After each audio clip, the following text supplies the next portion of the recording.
Hello and welcome to. Oh shit! I almost blew you guys away. I'm yellow on my mic here. Oh boy! Whoa! Oh boy! Hot mic! Hot mic from the Game Awards. It's a kitty cat. Oh, hey, kitty. Oh dear. I love it when an animal just gets brought onto the show completely against their will. It's like my favorite thing. Right. I don't think have I managed to get Chip on the show yet? Yeah, I think so. He's Think always so. A couple times. He's Olive almost every time because she bounces in here and she's like, "Hey, pick me up." But Chip is all weird. Like he wants me to, but then the chair is kind of scary. So I go to turn my chair and he's like, "Oh fuck no, I don't want to." I'm out of here, bro. So then he like won't come to me, get close enough for me to pick him up and bring him on. And then when I do, he's all just like Kind of awkward. He's kind of a heavy little golden nugget, dude. you know? He's definitely like a little brick for sure. Yeah. And Olive weighs the little xenomorph weighs like nothing. So, that's a good point. Hey, welcome all to another episode of the Solo Gamer Podcast. I guess this is a numbered episode. At the same time, I feel like it's more of an experience point personally because we're not doing any of our usual stuff. We're diving right into the topic, which is a review of the show. So you know what? It's not going to be numbered. This is an experience point. I decided that right now. Executive Order 66. Yeah, dude, you just beat me to it. I was gonna be like 67.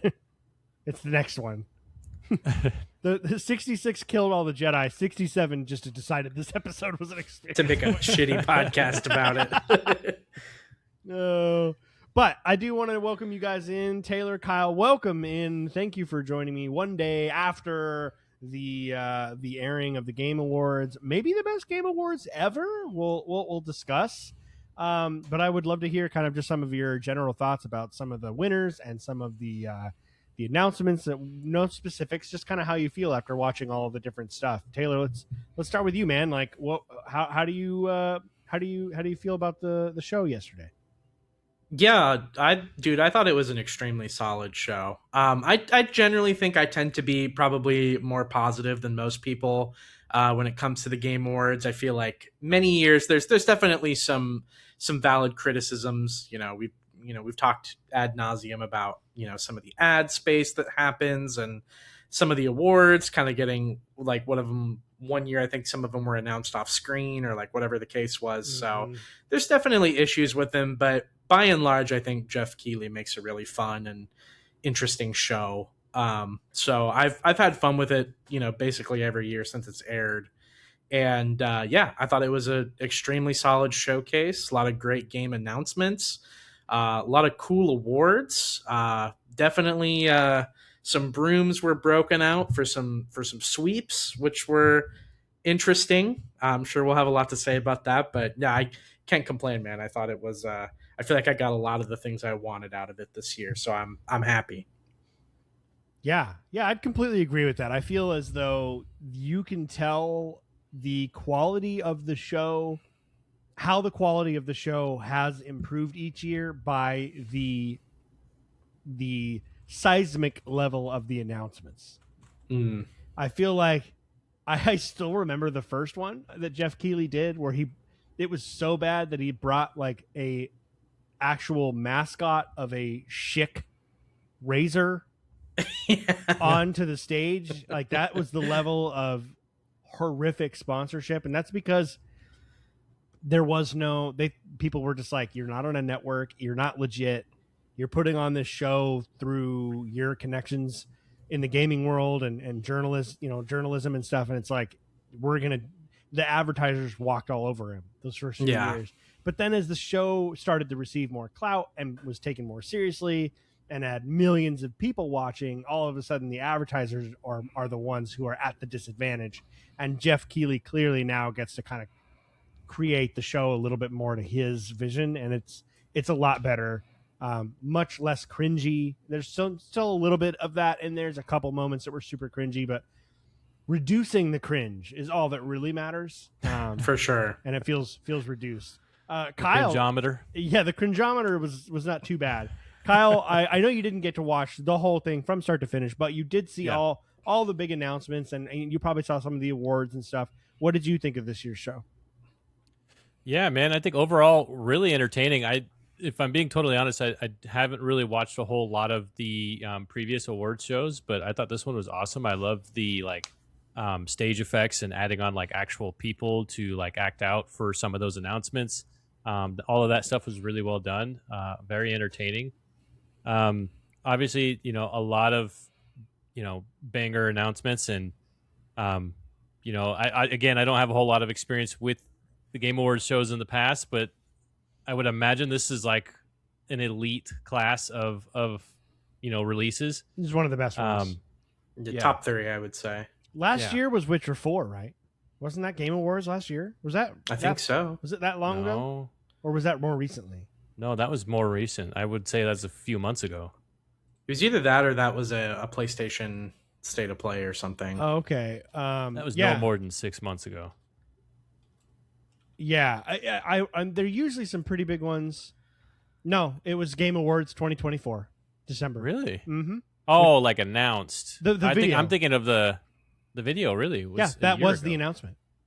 Dang. Mm-hmm. Yeah, it's been a year. I can't believe that's been a year. That scares me. Yeah. I was like, I'm pretty sure it was Game man. Awards, because I remember I didn't watch Game Awards last year because we were on vacation. I think we were like out of town. We were at my mom's house or something like that. I wasn't home and I didn't watch it. Yeah. And I remember seeing that come out and be like, oh man, yeah. So that was a pretty big one. I felt like just the class of the games this year was maybe a little bit on the downside for me. So like when it comes to the actual awards, I was just kind of like not really I didn't really care as much because it's like this year's group of games was just kind of like there were some good ones, really good ones, I should say, but not too impressed overall. So I was just more looking forward to the announcements. I would agree with that. That's not to say anything toward the games that were nominated. They were all clearly very good games, but I understand what you're saying, where it was kind of clear and obvious what was going to win.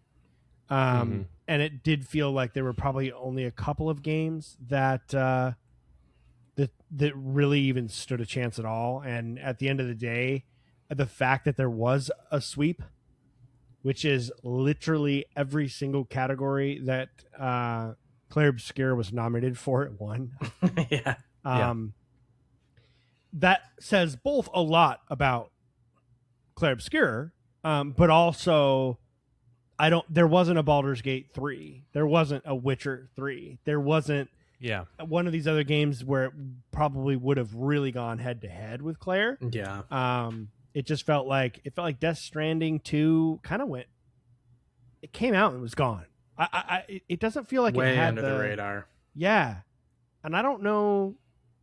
Is that surprising to you guys? I don't really know how to feel because I haven't played the first one either. Yeah, I haven't played the first one either, and I'm a little bit more tapped into the Kojima verse even, but I would say like it kind of came out to very little fanfare. But that's also because I don't think even Death Stranding 1 sold super, super well, if I remember right. And so this one, I have to assume, probably came in lower than the previous entry. I've heard it's a good game, but yeah, it kind of seemed like it came and went. I think it's also kind of a niche, I don't know, gameplay and game style, because I did see like mixed reviews on one end. Some people really enjoyed the gameplay, and on the other end, a lot of people called it like a walking simulator. And like you're just like basically like a trucker that's, exporting goods and transporting them over. Like a significant portion of the game is that. And so I think some people just were like, this is not really like my thing. I would agree. But we are all wrong. Death Stranding was a massive hit. Really? Okay. By March 2025, it had sold 20 million copies. That's crazy. Really? That is holy shit. Big time. Hey, wow. I did not expect that. Yeah, that's impressive. I was thinking like maybe a little less than 10 million, which would still be really, really good. But wow, 20 million is crazy. 20 million copies. Now that's the lifetime, since it's come out, but still. No, that's incredible. Yeah. So I had no idea of the extent that game sold. So just out of curiosity, Death Stranding 2 sales. Oh, you're talking about the first one. I thought you were talking about the second one. The first one sold. Well, that's what because I was saying like how big of a franchise is this, and Taylor was saying that he felt like the first one was also, both of us kind of felt like the first one kind of had a loyal but small fan base, which is clearly just not the case. The second one though, what I'm seeing is since June, the last time it was reported, June 2025, 1.5 million. Okay. So way less.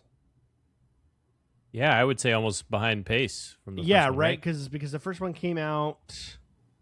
When did the first one come out? I want to say 2021 or 2020. Yeah, 4 years of it, maybe. Yeah, was that a COVID game? Because that would also make sense. I think so. Yeah, November of 2019.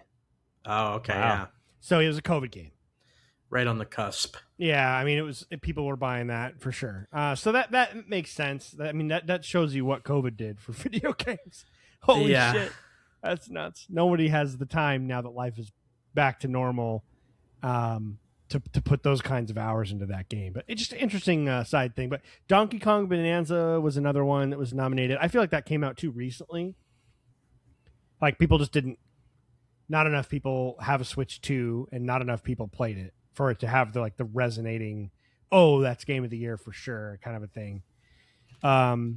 Hades 2, Supergiant Games are just masters of their craft. I haven't played Hades 2.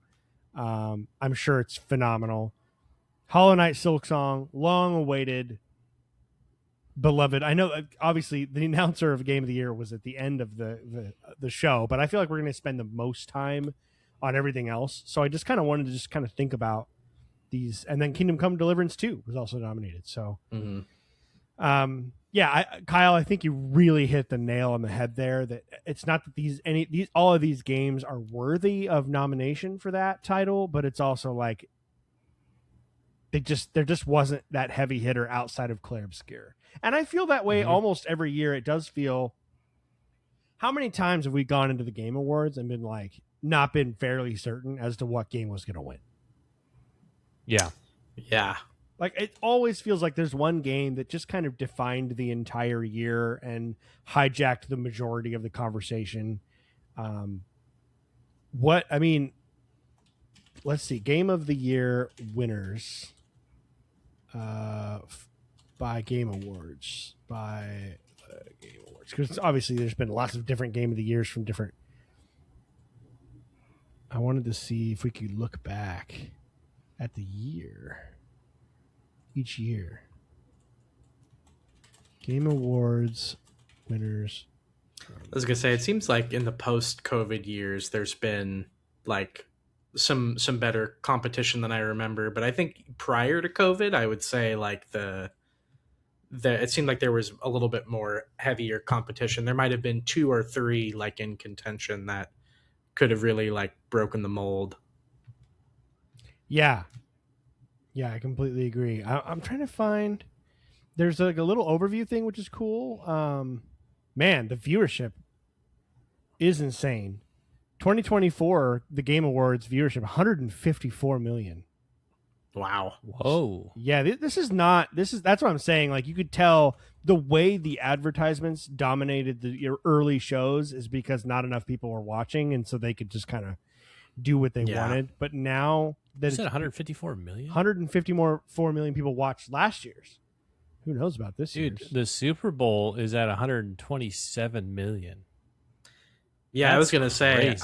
I would not be shocked if I saw like a Twitter post or something from Jeff, like a Super Bowl style, like we broke record viewership numbers this year or some such like that. Interesting. It kind of seemed like a big enough year. It's still independent from the. I mean, it's not independent in the sense that he's getting paid by all the people who are advertising, but it's not on network television. I don't think, right? And I'm surprised. They don't want to be on TV. But good for Jeff Keighley to just stand. I'm sure he's had some massive offers, I would imagine. So the last winners were Astrobot was Game of the Year in 24. Yep. Baldur's Gate 3 in 23. That one I remembered. Would anyone have any guesses as to what 22 was? Wasn't it like it was that I forget his name. It was one of like the French guys. Right? You're gonna feel silly for not knowing what the game of the year was in 2022, Taylor. 2022. When I tell you what it is, you'll be like, "Oh, yeah, dude." And this is even more embarrassing because I just like watched a supercut on like TikTok or something before we got on of like all the winners like every year. So I can't remember. I remembered it being some like It Takes Two or something. Game of the year for 2022 was Elden Ring. That's right. Oh boy, that's right. So we'll dive into the real show here. I just kind of wanted to Elden Ring. I like the context and of kind of knowing like what the other Game of the Year award winners were. If we go back to 21, it was It Takes Two in 21. Yeah. I have yet to play that. I want to play that. I have not played that either. I would like to play it as well. But the thing is, It Takes Two. Yeah. That's always the hard part. And then let's see, we're almost done here. 20. Any guesses? Any guesses for 20 while I look it up here? 2020? That was The Last of Us Part 2. Last of Us Part 2 for sure. And that was almost a sweep. Game of the Year, Best Game Direction, Best Narrative, Best Audio Design, Best Performance, Innovation in Accessibility, Best Action Adventure. It dominated. It didn't sweep. Yeah. Because it you lost. Think we could ever do like a Hall of Fame of Game of the Years, like just a grand battle of all the Game of the Years? Yeah, probably. That would be sick. That would be cool. Fun. Maybe we can just do that ourselves next year or something. Yeah. I was thinking of it almost like in sports terms because I was thinking about like Hades 2 being nominated this year. I'm pretty sure Hades won Game of the Year before that, so it was almost like I think it did. Yeah, the juggernaut getting back into the playoffs to try and win another ring. It's like Drake May and the Patriots trying to do it again. All right, 2 left. 2019. Winner was 2019. Sekiro. That's right. Yep. Shadows Die Twice. So FromSoft definitely in first place because they've got 2 games that have won Game of the Year. Which is Did Bloodborne win Game of the Year too? Or no? It came out the same year that Witcher 3 did. And Game Awards the first year Witcher 3 probably won. The first year that Game Awards came out was 2018. Was 2013? 2018. Oh. Which was God of War. No, we had Game Awards before that, right? Yeah, but they were on like Spike TV. This is not Jeff Keighley's Game Awards started in 2018. This has become the official. Maybe he was just hosting it then. Yes.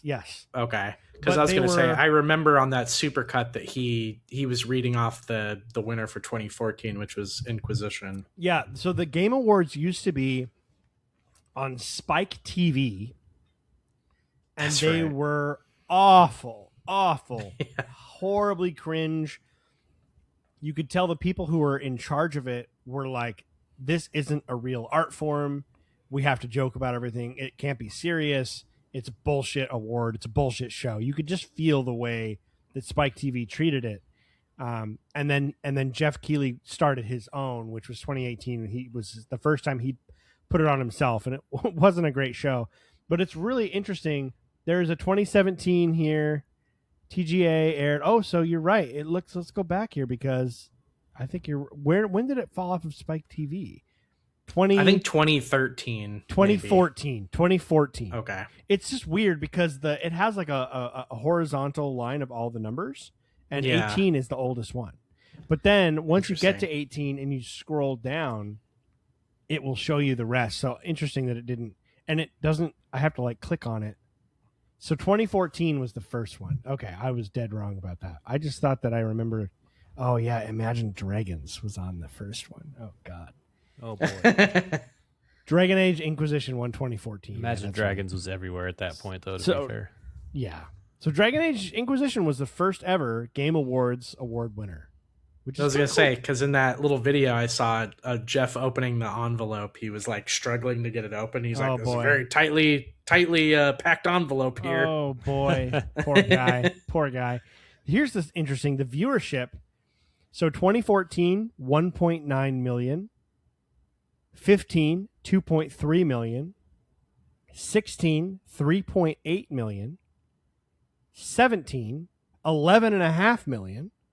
Oh my God, that's a jump. Huge jump. Pardon me. 18, 26 million. It's a massive jump. Wow. 2019, 49 million. Wow. 20, 83 million. 21, 85 million. So not much of a jump there. 22, 103 million. Hi, Chip. I was just talking about you. 23, 118 million. 24, 154 million. Wow. So it's just going up and up every year. 154 million. That's not a joke. No. Yeah, that's some serious that beats the numbers. Super Bowl. I mean, once you start beating the Super Bowl, you're an elite company. He's too scared of the chair, boys. He's just too afraid of this chair. It's too much for him. Anyway, just kind of fun to just kind of contextualize with some of those winners. Let's dive into the show itself. I think it was well paced, minimal cringe, good and pacing as far as like, hey, here's some trailers, and I feel like the majority of the ad money comes from like painfully like difficult for me to even watch anime games. Oh yeah. Those dominate. Those are like your commercials almost. It's like these like, hey, like let's have an ad for another game with like is like a little girl with like grown up woman parts. That's very uncomfortable to watch, which is kind of what is. Oh boy, it's pure pain for me to watch a lot of that stuff. There's some good stuff in there too, but man. So there's a lot of that in there. That feels more like that's replaced the horrible like Schick mascot ad stuff, where it's like at least it's more on topic, and there's obviously a huge audience for those kinds of things. And it's gaming related, and when it's on there, I just kind of check out for a little bit. So the first game they showed was the Free Shepherd, which we were just talking about. They have kind of like the first hour or half hour of the show, because it kicked off at 4:30 p.m. Pacific. And the first half hour of the show is sort of this like pre-show where they're like the Game Awards will start in half an hour, but until then, like enjoy some of these trailers. And that's when this came up. It had a PlayStation logo screen flash first, and then it kind of gave me vibes of this game called The Free Shepherd. Kind of gave me vibes of like the game that I've been playing, like Journey or Sword of the Sea is what I've been playing. Yes.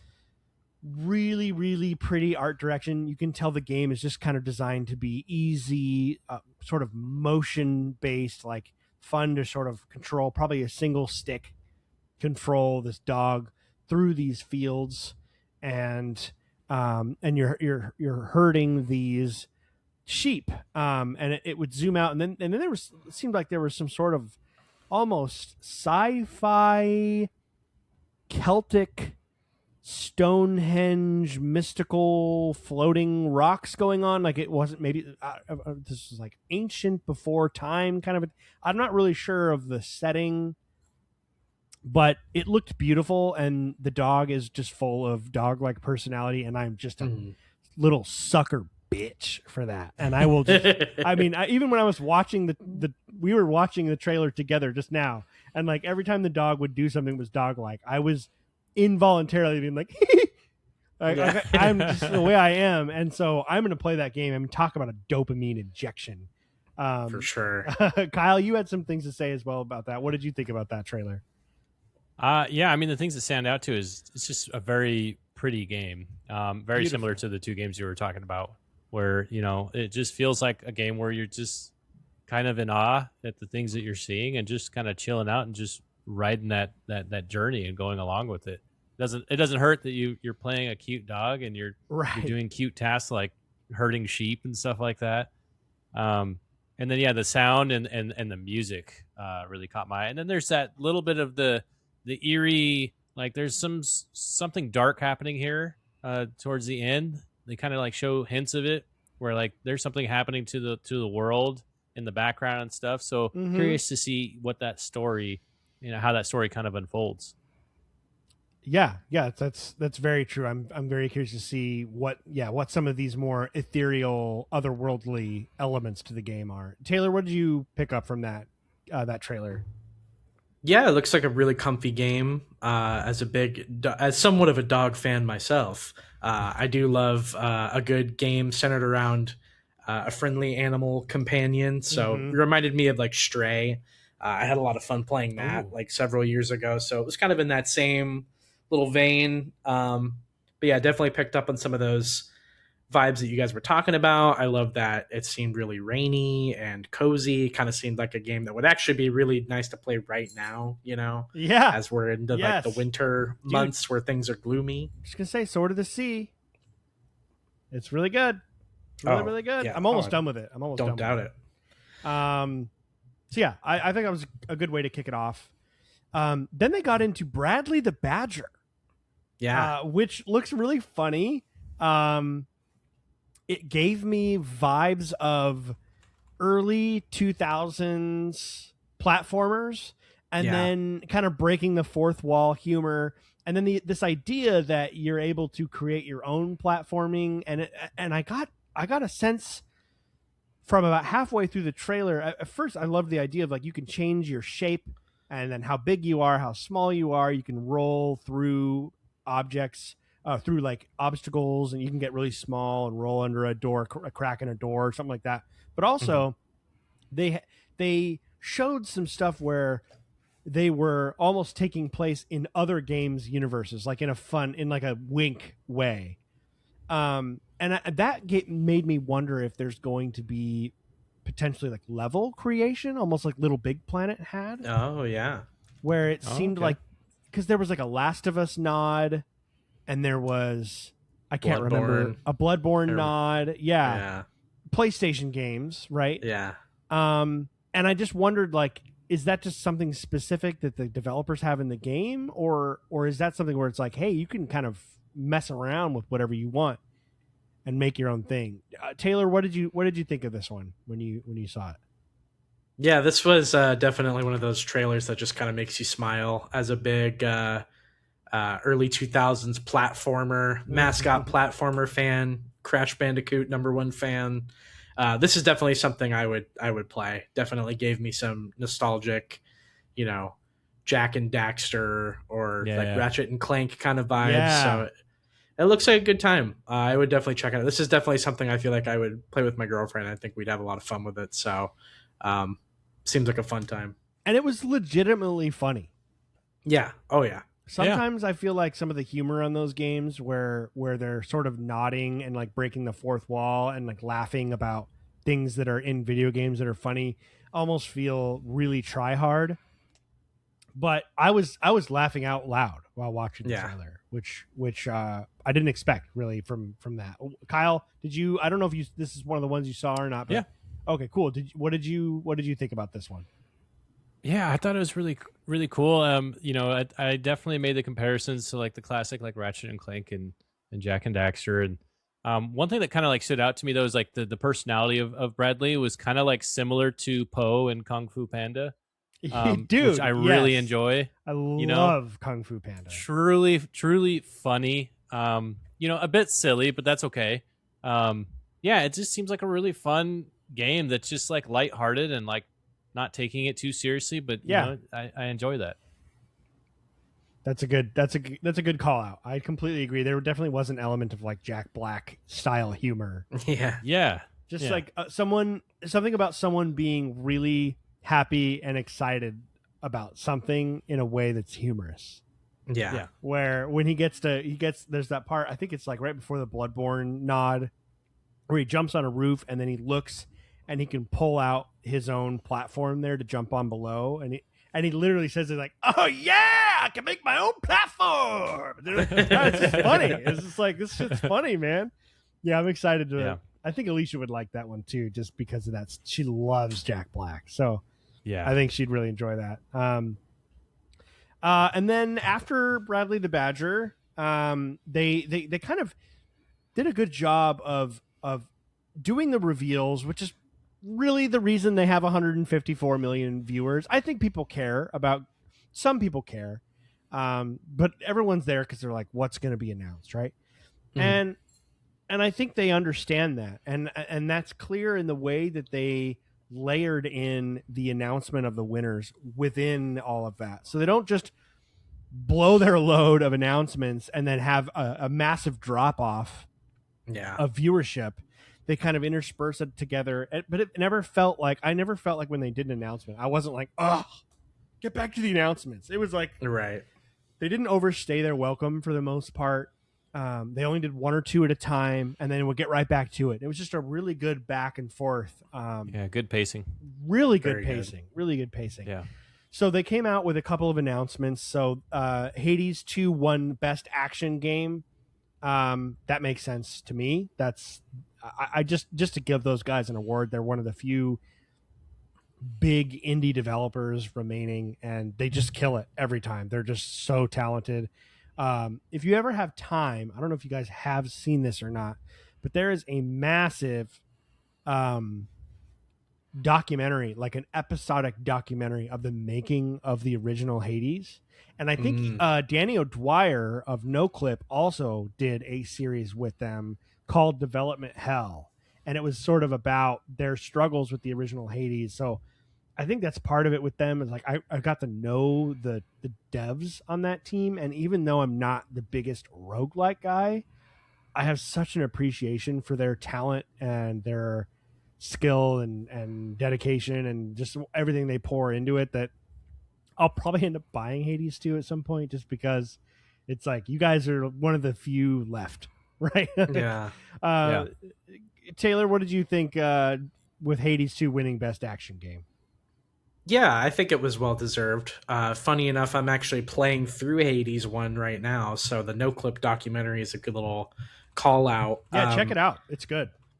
I just needed something to play on my Switch 2, and I've had the digital version of it for a while, so I booted it back up and have been having a ton of fun with it. So, in anticipation for Hades 2, because I've heard so many good things about it from friends and stuff. So, still playing through that right now, and pretty excited. I think I'm on like the 3rd level or something like that. Like, you go through like the different bosses or the different areas, and they're all separated by like a boss at the end. So in my runs, I've been able to get to the 3rd level before I get absolutely crushed. So it's a really fun game. I'm having a lot of fun with it. I played it several years ago when I was like house sitting for my parents, and sort of brought it with me on my Switch 1. So it's been a good little game to play when my girlfriend's using the TV and I'm just kind of sitting next to her playing it on my Switch. So it's a good time. Yeah, absolutely. Kyle, do you have any thoughts on Hades 2, or just like the winning of the Best Action? Yeah, dude, my biggest thing is I need to play these damn games. This is like, Hades is actually one of the biggest things I'm looking forward to playing when I get a handheld. That's just seems like the type of game that you should be playing with a handheld device. Absolutely agree with that. Yeah, so I'm really excited to play it. I think it's really deserving, especially when you look at the class of the nominees there. Maybe that's not popular opinion, but not a big fan of the Doom, the Dark Ages. And then they haven't really touched Ninja Gaiden 4. Not quite sure even. I haven't even seen much about Shinobi. And then of course, Battlefield 6 is surprising that didn't get up there as well, but because it seems like a pretty popular game for people in the genre. But yeah, I mean, Hades 2 is just definitely deserving. It's just like such a well polished game, and it delivers at a top level for specifically what it's trying to do. So yeah, I'm really happy to see that, and I definitely want to play both 1 and 2 once I get a handheld. And I think just you mentioned there about Battlefield being popular and surprised that it may not have won. I think that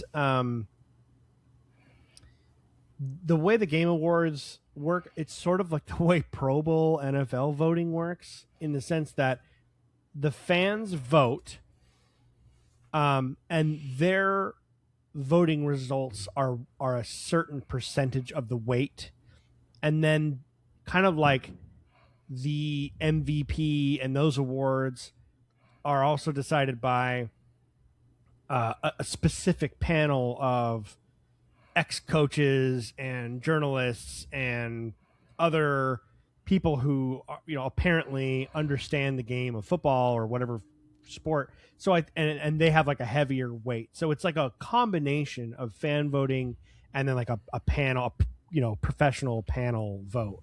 And the two of those combined based on the weight is how it's decided. So sometimes like a really popular game like Battlefield 6 won't always win because the journalists might, and it's not all journalists, it's like developers and executives and other stuff too. They're all voting on this stuff. They might lean toward like a Hades where they're like, look, more people might be playing Battlefield, but as someone who's made a video game before, they're going to say Hades is better because they appreciate the art. That's good. I appreciate that. Yeah. So I think it's a good combination, right? I think it makes sense. And then after that announcement, we got they didn't wait long. This is one of the biggest mysteries before the Game Awards, kind of the biggest rumors of, it sounds like Larian is going to announce something. It took, Taylor and I were texting back and forth during the show. It took us a second. First, it seemed like it might be Fable there for a minute, but then it got a little too dark. Oh yeah. And before things went haywire, even there was like I don't know. We went back and was like, maybe it's Witcher, and then I saw an orc, and I'm like, nope, definitely not Witcher. Okay, and we kept going, and then I don't know what it was. I think they started to show a bit of a scar on the man who was inside the big effigy that was being about to be burned. You could see the beginning of a scar thing, and I was like, oh, Divinity, because this is the desert, the statue thing, the big statue. Yeah. Yes. And that's we eventually nailed that. Very, very interesting, visually arresting, disgusting trailer. Yes. I almost want to hear your thoughts first. Kyle, how about you start us off on this one? What were you you played more well, I don't know, Taylor. I have. Yeah. Taylor, I don't know how much Divinity you've played, but I'm pretty sure Kyle is the most seasoned of the three of us on Divinity. I'd agree. So Kyle, give us a little bit of insight if you can, as people who haven't played as much of the original two. Just kind of what you thought of this trailer and what you might have gleaned that we didn't, because we didn't play the first two. Yeah, a couple things. It's funny you mentioned it took you a while to piece it together. I almost knew immediately. And a lot of it, yeah. A lot of it is because of just like in the very beginning scene when they start to actually show the trailer, not all when the people are out there, it's like, this is really confusing. This could be anything. I don't know what this is. But once I actually showed the trailer, you could see like a group of people kind of standing, and some of them are kind of in the shadows, right? Mm-hmm. And one of them you could clearly tell is one of the lizard men, which is like one of the races within Divinity, which really stands out. That gave it away for sure. Yeah. Was that like towards the end, or is that not in the beginning? It's so it depends on like the timeline. I don't remember exactly where I got once I saw the lizard. I had already thought to myself that it was Divinity because I saw the very top of that scar, and then lizard was okay. The lizard. The first time I saw a lizard was when they begin to burn the effigy. Gotcha. And so those are like right around the same time, because then the lizard came on. He's like throwing a torch. I was like, oh, there's a lizard guy, and that's when I texted our group, and I was like, oh, it's Divinity for sure. Yes. Okay. So that gives. So I guess we found out at the same time. It takes a while though. The beginning of it though is like, is this like a Diablo trailer? Because it's this looks gruesome. You would have thought from the gore and the viscera was. It could have been Witcher until the orc, right? But like just the fact that it's just very, like you said, visceral and dark, and like not. This was not Fable. Very quickly, you could tell it was not Fable. Yeah.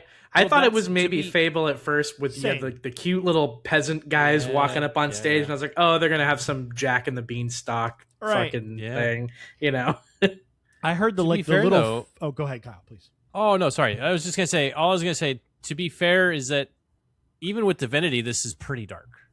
So it's definitely a different feel and vibe, which I'm all for. I'm always for like more mature, darker. Like, let's do this. I have a question as well for you, Kyle, given that you definitely know the most about this series. I have a follow-up too after you, Ian. Cool.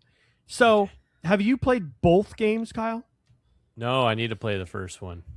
Okay, but you've played through the just- second one at least. I have played through the second one. Yeah. Okay, so my question is, what I noticed was at the end of the trailer, it just says Divinity.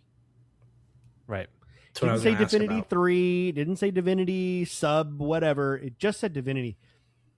Just from that and what you know from the second game, do you feel as though this is like a reboot because they have such a larger following post Baldur's Gate?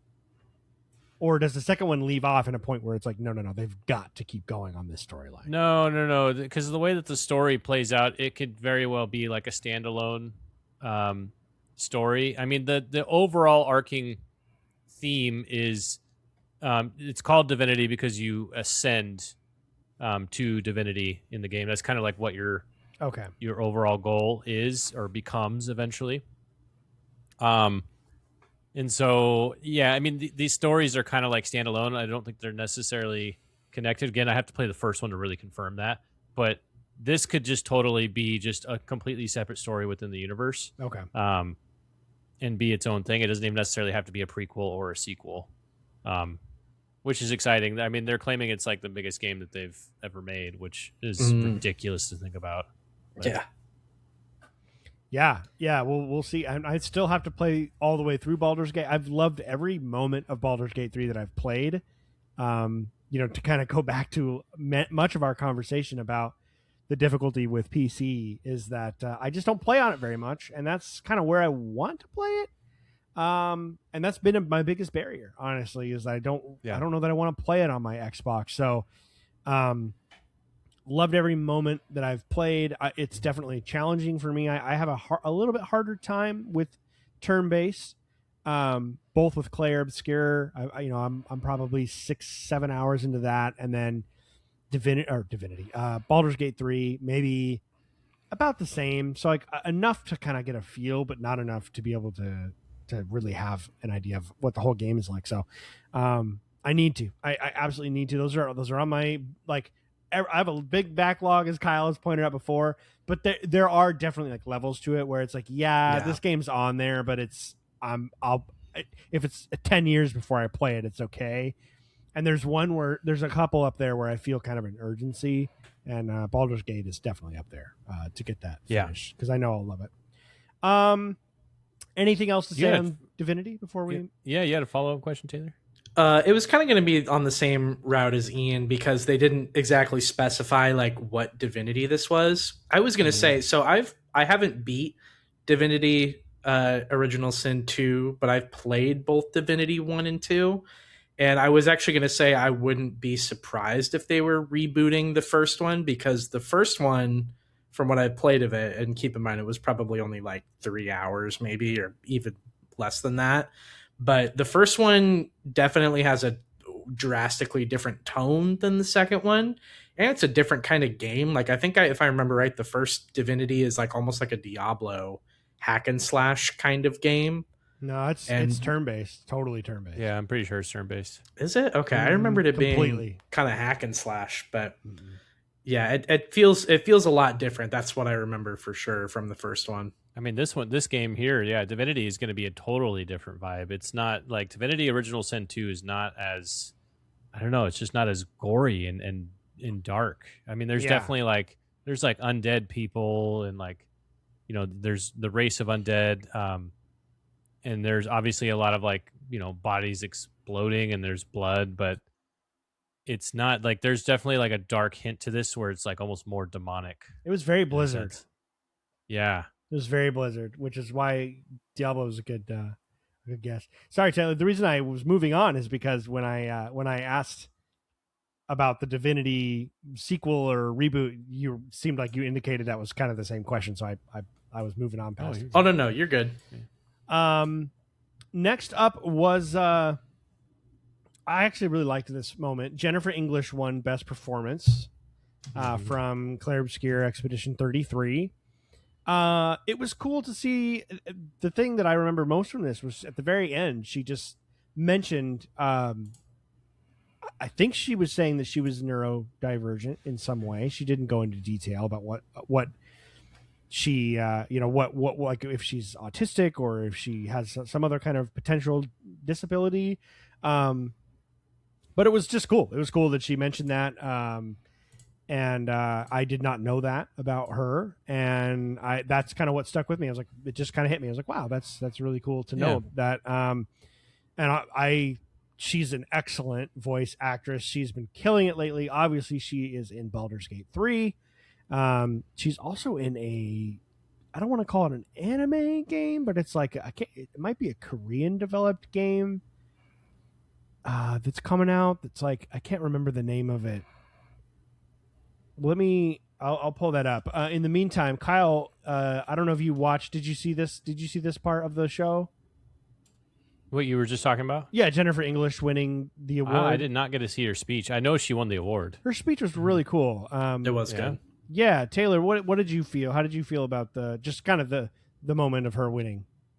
Yeah, no, absolutely well deserved. I think we were in our texting back and forth during the show. We thought it was kind of a weird award because I think Claire Obscure had 3 different like half of so definitely a little bit of a weird award for sure. But I think out of the 3 nominees from Claire Obscure, I think Jennifer English was the most deserving of the award. Definitely many different moments and set pieces in Claire Obscure where she's got some really dynamic range, some really good, like, lighthearted, heartfelt moments with some of the characters, and also some very emotional scenes where I think she's pulling out just an incredible performance. So I thought that it was well deserved for sure. Oh, 100%. I couldn't think of another character that stood out more. Yeah, Mael's a really good character. Definitely somebody you grow to really appreciate out of the whole cast. Yeah, I think Jennifer English really nailed it. Hell yeah, yeah. She's really good. I'm excited to finish the story, see the end, and see the rest of her performance and everyone else's. It's also cool to see her kind of look like an older version of Mael. Yeah. She just kind of looks like her. It's true. Yeah, they did a good job of that. The game I was talking about, the other game that she's in, is Tides of Annihilation. It was shown off, I believe, at the last Game Awards, and she's like the main character of that game. And it's being developed by, I think it was a Korean. Was it a Korean developer? Just out of curiosity. I almost want to say China. Or was it China? Okay. Yeah, I was trying to find it here. Oh, that's not what I was looking for. I was looking for Eclipse Glow Games. Oh, also in Elden Ring. Boy. Yeah, she is. She's in a lot of bangers. Yeah. She's about to be busy, too. And that's why I thought I recognized the voice. I was immediately like, that's Shadowheart, right? I didn't put those together until you mentioned that she was in Baldur's Gate. Yeah, she's one of the main characters. Yeah, Eclipse Glow Games is in China. You're right. Sichuan, China. Chengdu. So there you go. Cool. Okay. So that was announced. That was a really cool moment. And then we got Ontos, which is from the same developers as Soma. And I believe, if I remember correctly, they also did, because Soma, those guys did a number of these kind of Frictional Games has done a number of these story-based. Returnal, right? Kind of. No, that's Saros. Saros. Oh, gosh. Of. Yeah. The developers of Soma also did Amnesia. Amnesia. That's what they did. Yeah. Ontos, Saros. Yeah, I know. It's very similar names. Yeah, okay. So Amnesia, The Dark Descent, and Soma. These are and then now they're doing this Ontos game, which had a very familiar voice in the trailer, especially if you've watched what might be the best Star Wars thing for me, like one of the best Star Wars things ever, which of course is Andor. He's one of the main characters in Andor, so it was cool to hear his voice. The Skarsgård dad. Skarsgård. Yeah. I didn't see this preview. Yeah, it looks very interesting. Taylor, what did you take away from this one? So actually, I don't remember this one super well. I think the only thing I did remember about it was the Stellan Skarsgård, like voiceover. But yeah, well, so I don't have a other than Amnesia, I didn't have a ton of exposure to Soma, but I remember being interested in it when it came out. So here's the description.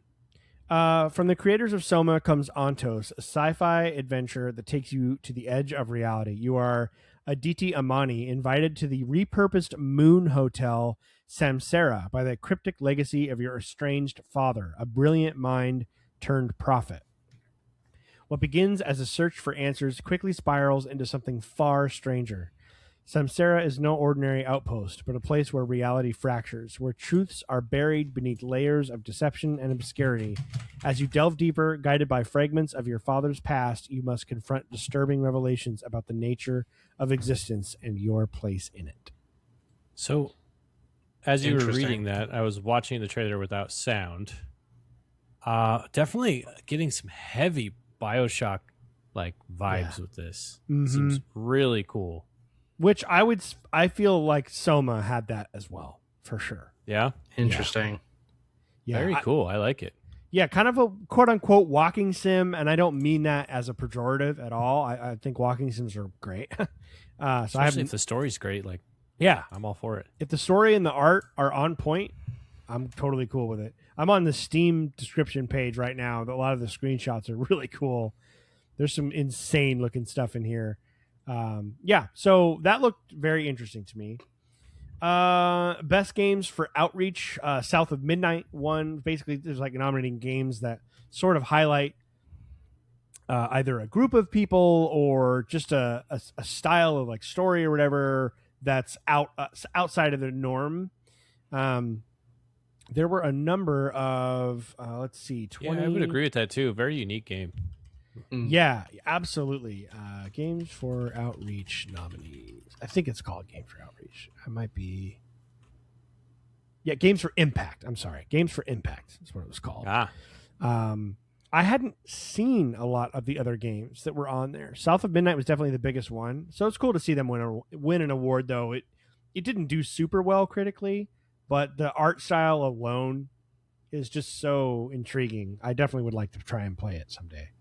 Yeah, and the way that the way that music really plays into that game is just incredible to see. I've seen clips of gameplay, and definitely a game that I feel like I need to play. Very unique. Seems like a really fun game. Something different, which is always good. I'm excited to play this one too. I've always found like the Southern mysticism and like the Haitian Creole stuff really, really interesting. So that's been on my list to play for this year. I'm trying to like go in order of games that came out this year and see if I could maybe play through them as like the year goes on for like my backlog. And South of Midnight's one I'm like really excited to get to. So awesome. Yeah. I'm excited to hear what you think about that on the show whenever you get there. Okay, this is probably our first like kind of not announcement. That's a definitely a thing to sort of delineate or distinguish between. Is like this game we already knew was coming out, but they still had a surprise in store. This is like one of the biggest games other than Divinity, I think that was talked about. Taylor, I'm going to have you just kind of take us through this one because you are all caught up on this franchise. Resident Evil Requiem was shown. I think this is probably the best showing I've seen so far of this game.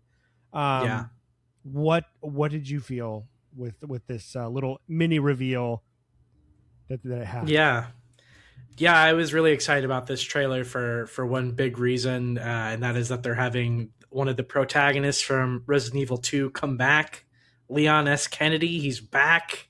Love to see it, which was really fun. I thought it was kind of telegraphed because obviously we had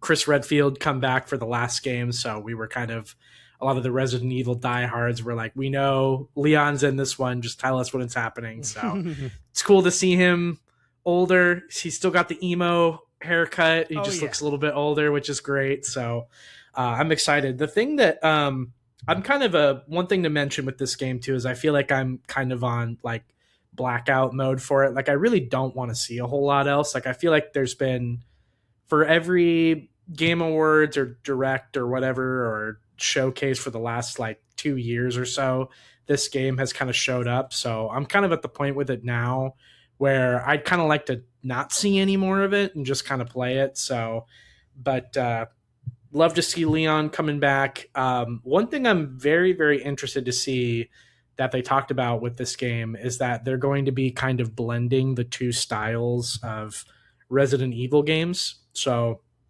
as people know, they've been doing a lot of the remakes with Resident Evil 2, 3, and 4, which are kind of third-person survival horror / action games. And then some of the newer series of reboots like Resident Evil 7 Biohazard and Resident Evil 8 Village are more first-person shooter kind of survival horror. So this game is apparently supposed to bridge both of the styles of games, where Grace Winters is going to be your first-person survival horror character, and then Leon is going to be your third-person action character. Mm-hmm. So I think that sounds ambitious. I think you might run into an issue with fans of the series or even newcomers where maybe they like one style or heavily prefer one style over the other. So if you don't feel like you really get your money's worth with like a full Resident Evil experience if you don't like one play style over the other. So I could see it being potentially a little bit risky. I really like to see how they do it. And we won't have to wait long. I think it comes out like February or something next year.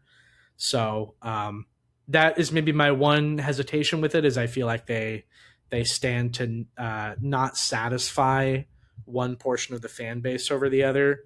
But I think that this team's been working on these games for a long time. They've been working in both styles and they know the engine very well. So I think if there's any team that's capable of doing it, it's this Capcom team. So excited to pick it up. I definitely will be playing it day one. So yeah, you've talked to me about this before, but I'm still trying to kind of figure out how I'm, as someone who's played Resident Evil 2, 3, and 4, the remakes, and that's it. I still have not actually officially met Chris Redfield. Yeah. Because he's not in any of those games. And then you were like, dude, skip 5 and 6. But I'm like, but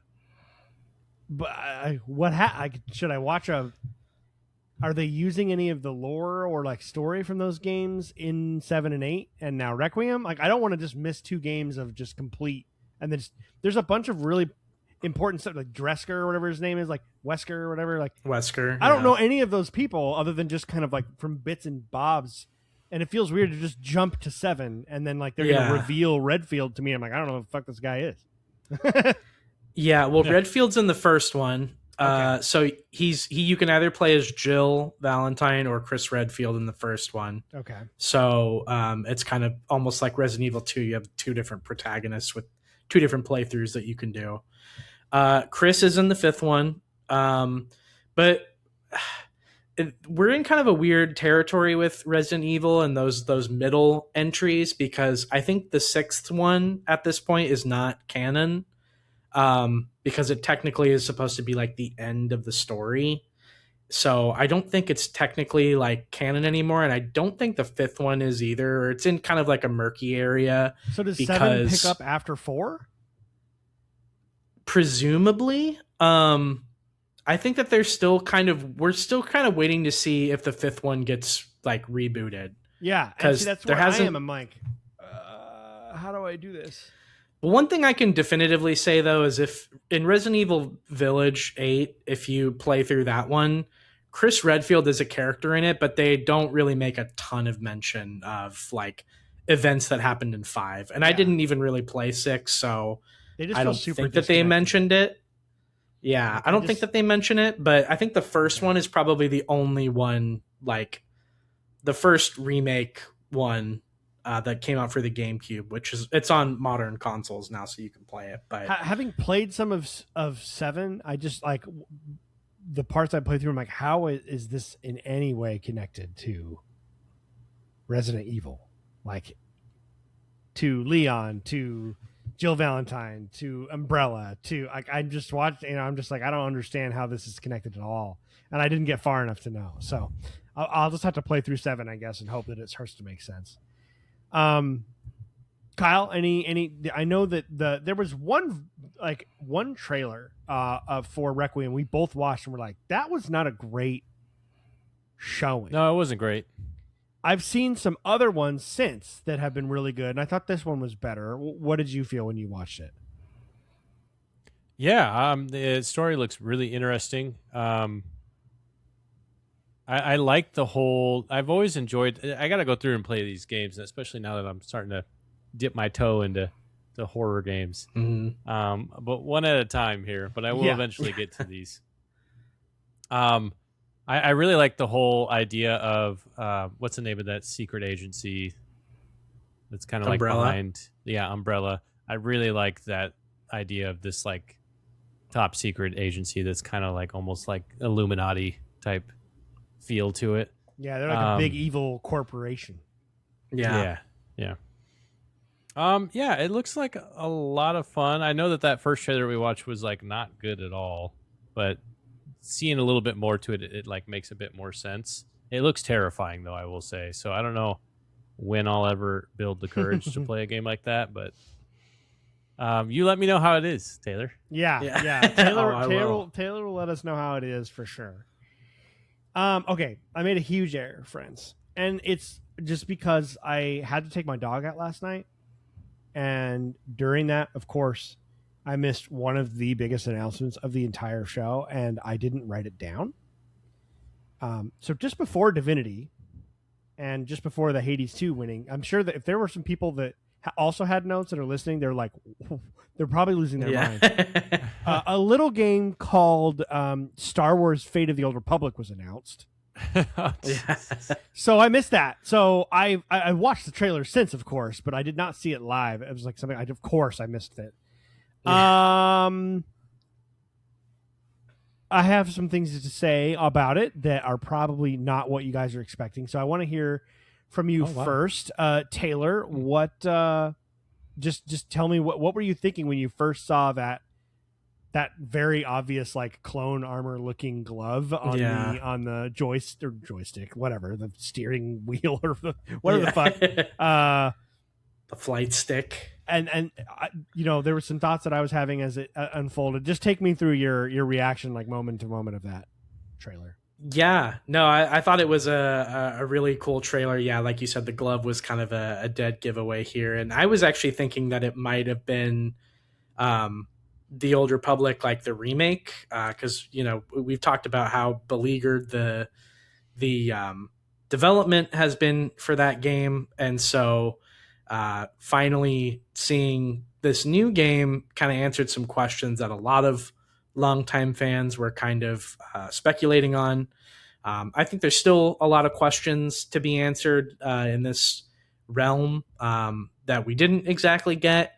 The trailer is just kind of like a sizzle reel trailer, so it's almost kind of like a recruitment tool. I think this game is probably still a ways out, but it's just kind of telling everybody like, hey, this is being developed right now. Look forward to it. If you have talent, come join the team and help us make it. Sure. Type thing. But yeah, here's a big name that'll will make you want to come join it.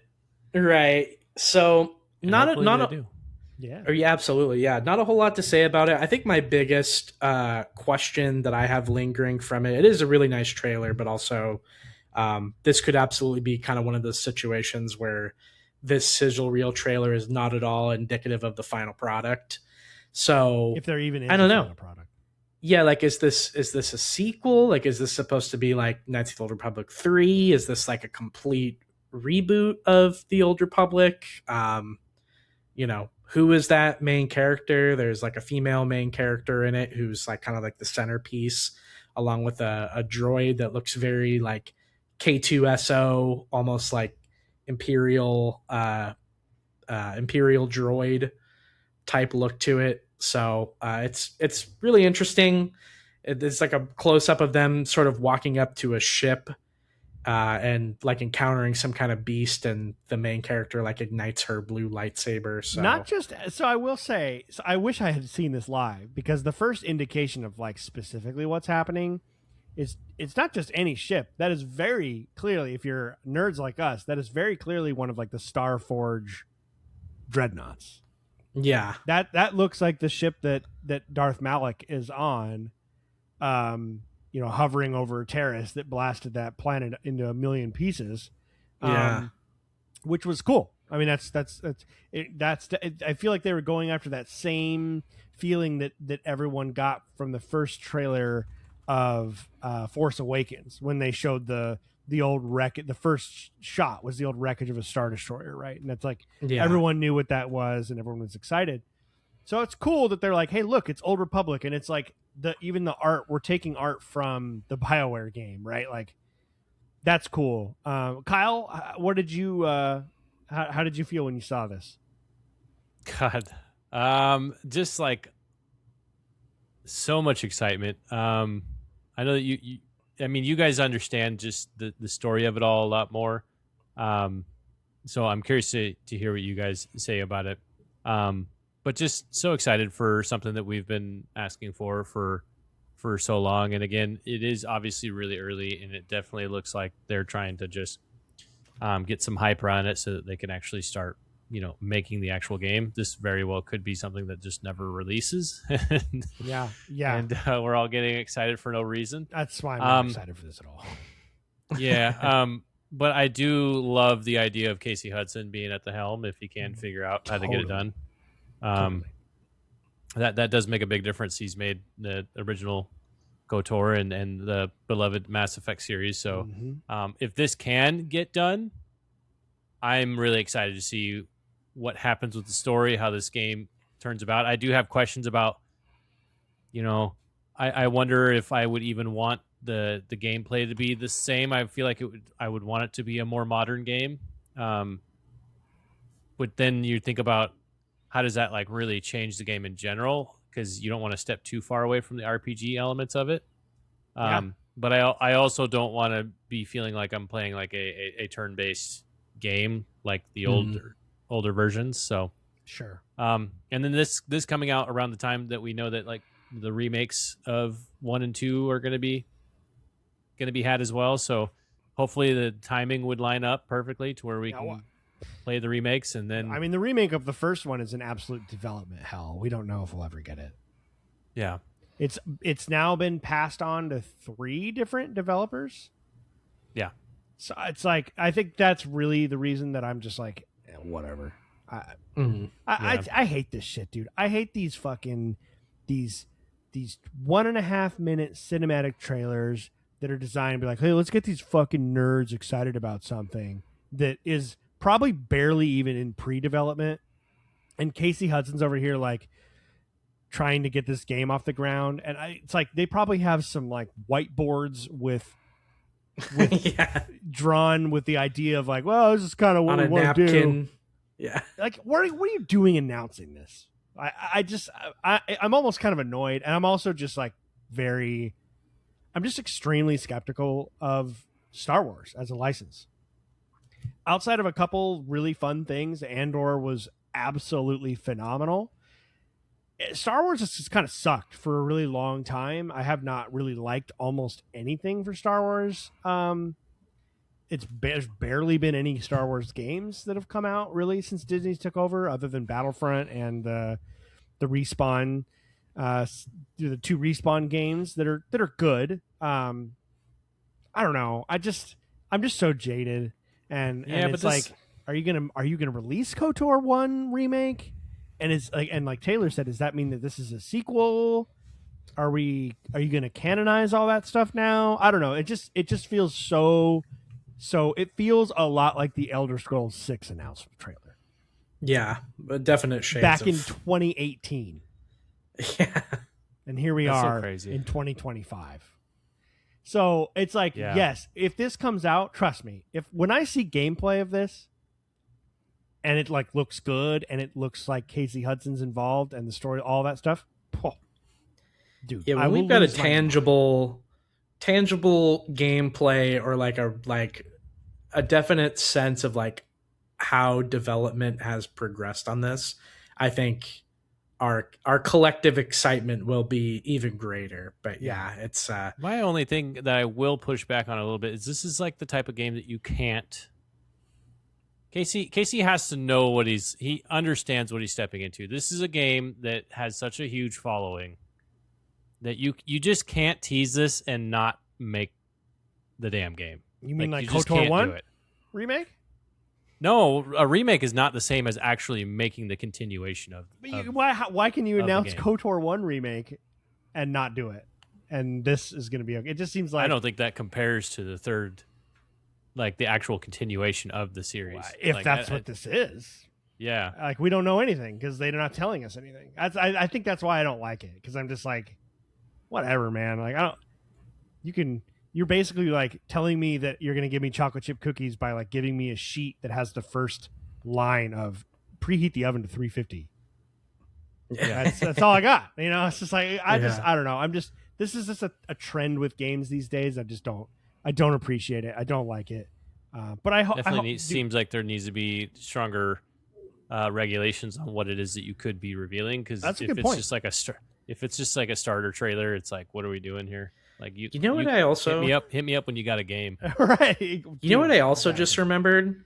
Does anybody remember like sometime after 2020 there was supposed to be a Quantic Dream Star Wars game? That's right. Yeah. Type thing. Something like that. Where has that been?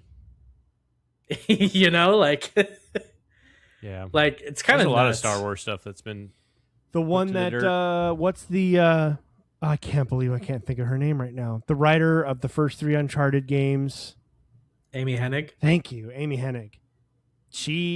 They were almost done with that game. Yeah. They were like 60-70% of the way through development of that Star Wars game that never came out. It even got a trailer kind of like this. Yeah. And we never heard from it again. So we'll see. Let's just pray. Yeah, I continue to be optimistic, but yeah, I mean, I think there is something to be said from both camps. I tend to be really excited for these kind of things. I really will have hope that it could get off the ground, but also I'll set my expectations low as to not. Especially when you think about what's been happening with Casey Hudson as of recently. This is his second attempt at having his own game developing studio. Yeah, his first one didn't go well. So yeah, I mean, he could just be grabbing for anything to try to make it stick, you know? Yeah, so that does make sense. Yeah, and I hope we see more and hear more. I don't mean to be like a negative Nancy here. But I do like to think about. And I wonder what would you guys want, like gameplay wise, the gameplay style. I do have a question about like how would you change it when they do develop this, or would you want it to play like that classic? You have an answer, Taylor? Yeah, I was gonna say I think a remake of a beloved game that's come out in the last several years that I think does this very well is the Final Fantasy VII remake. I think that they seamlessly blend a pseudo turn-based kind of game like the original Final Fantasy VII with newer action-based combat in the remake that I think blends that style really, really well. And I think that Final Fantasy fans tend to be pretty strict and fickle, me included, when it comes to different combat styles. And I've seen nothing but universal praise for the way that Final Fantasy VII Remake does its combat by kind of bridging that pseudo turn-based combat with the actual action style. So I think if you have that combat, like a very similar style of combat to that, you give me gear upgrades with stat bonuses that actually matter, like a background system or like passive abilities that change depending on your playthrough. As long as it's a deep RPG while having some of that, you know, big budget action game style flair that I think a lot of us would like to see from a Star Wars game. I think you can't go wrong. It's a tall ask to be able to have all of that in a perfect world, but I think if they can pull that aspect of it off and just make it a crunchy RPG while having some action elements to it, I think that would be my dream scenario. Yeah, nice. Yeah, what about you, Kyle? Man, it's just when it comes to you're playing a Jedi, so I feel like for me personally, I want to feel and control the power of this character. And so I imagine more of a like modern kind of like the latest, like I know that Casey didn't do this one, but Mass Effect Andromeda, like that kind of the way that they really unleashed and modernized the gameplay. It didn't feel as much of an RPG in that sense. I would love to have a little bit more control over jumping around, moving, and interacting. So almost kind of like, like an Assassin's Creed type of like or maybe Ghosts of Yotai or the Ghost games. But then having the RPG, but then having the RPG element that Mass Effect does have, where you still have spells or things that you're casting, so. And those things to be able to upgrade, because ultimately you're playing a Jedi, so there's not a whole lot of things that would make sense to upgrade gear wise. You're usually just wearing a robe. If anything, you're getting stronger with the Force, right? So it's really hard to like create the RPG elements when you're just really upgrading your powers at that point. Yeah, if you're removing kind of the turn-based nature of it, it's hard to translate the role play in there for sure. But I don't think it necessarily needs to be a role play. There's games that have done it though. Yeah. Witcher has done it, right? Yeah. But again, you have armor in that. And like Kyle's saying, you don't necessarily. But I also am like, I don't want it to go too far into that direction to where I feel like I'm playing like a Ghost game or an Assassin's Creed. Like, I don't want to get too far into that because I still want it to feel like KOTOR, because then at that point you're just playing a whole new game. So it's just hard. It's hard for me to say where I would want it to be. This might be a whole new game. Like we have no idea yet what sure, it takes place in the Old Republic, but yeah, we just don't know anything. We just don't know anything yet. So I'm very curious to see more information. No doubt. Okay, now we're back on track of where we were in the show. I accidentally skipped that. Exodus was the next game after Resident Evil Requiem. Kyle, I know you're pretty excited about this one. Oh heck yeah! Talk to me about what you thought of what we saw. I think did we get a release date or just a year? Or I think it was 2027, early 2027. Okay. Right? Yeah. I think so. Mm-hmm. It said let's go back here. Yeah, early 2027. Yep. Yeah. Yeah, it's just I'm in love with the universe. I'm pretty much sold on this game. I'm just hoping that the story turns out to be, pretty good. There's just a lot of cool things that you can do with this. So at this point, I already love the aesthetic. I love the look. I am a little concerned about why there's just such a huge emphasis on Matthew McConaughey. I'm not. Well, I have a theory on that, but I did want to ask you guys how strange that was. I did the little note I wrote, but I've thought about it since. Is Matthew McConaughey is in this? Question mark? Yeah. Like he's apparently really in this, Like 2 trailers now of just him just controlling what's going on. So like narrative wise. So do you want to dive into kind of like some of the stuff that's in the trailer, or do you want to hear my little like theory as to why he's in this game? Let's do it. Let's hear the theory. Well, it's not even really a theory. It's just that. So, the thing to remember about this, what if you've read a lot of the stuff or seen a lot of the trailers, there is one specific gameplay element of Exodus that kind of differentiates it from everything else before it, which is the concept of time and time dilation. Because when you jump or whatever, time is moving at a much different pace. So you come back and it's been like a lifetime since you left, and you've been gone for like a day or whatever. Right. Well, what does that sound like to you? and Matthew. Yeah, McConaughey. Interstellar. Right. I almost feel like it's that on the nose. Oh, okay. Yeah. Interesting. Because that's exactly what Interstellar is all about, and it just feels as though they're just like, hey, Matt. It just feels a little forced, but the game looks fucking awesome. I'm not taking anything from the game. I'm very excited for it. I don't know. What do you guys think of that? Is it that obvious, or is it too simple?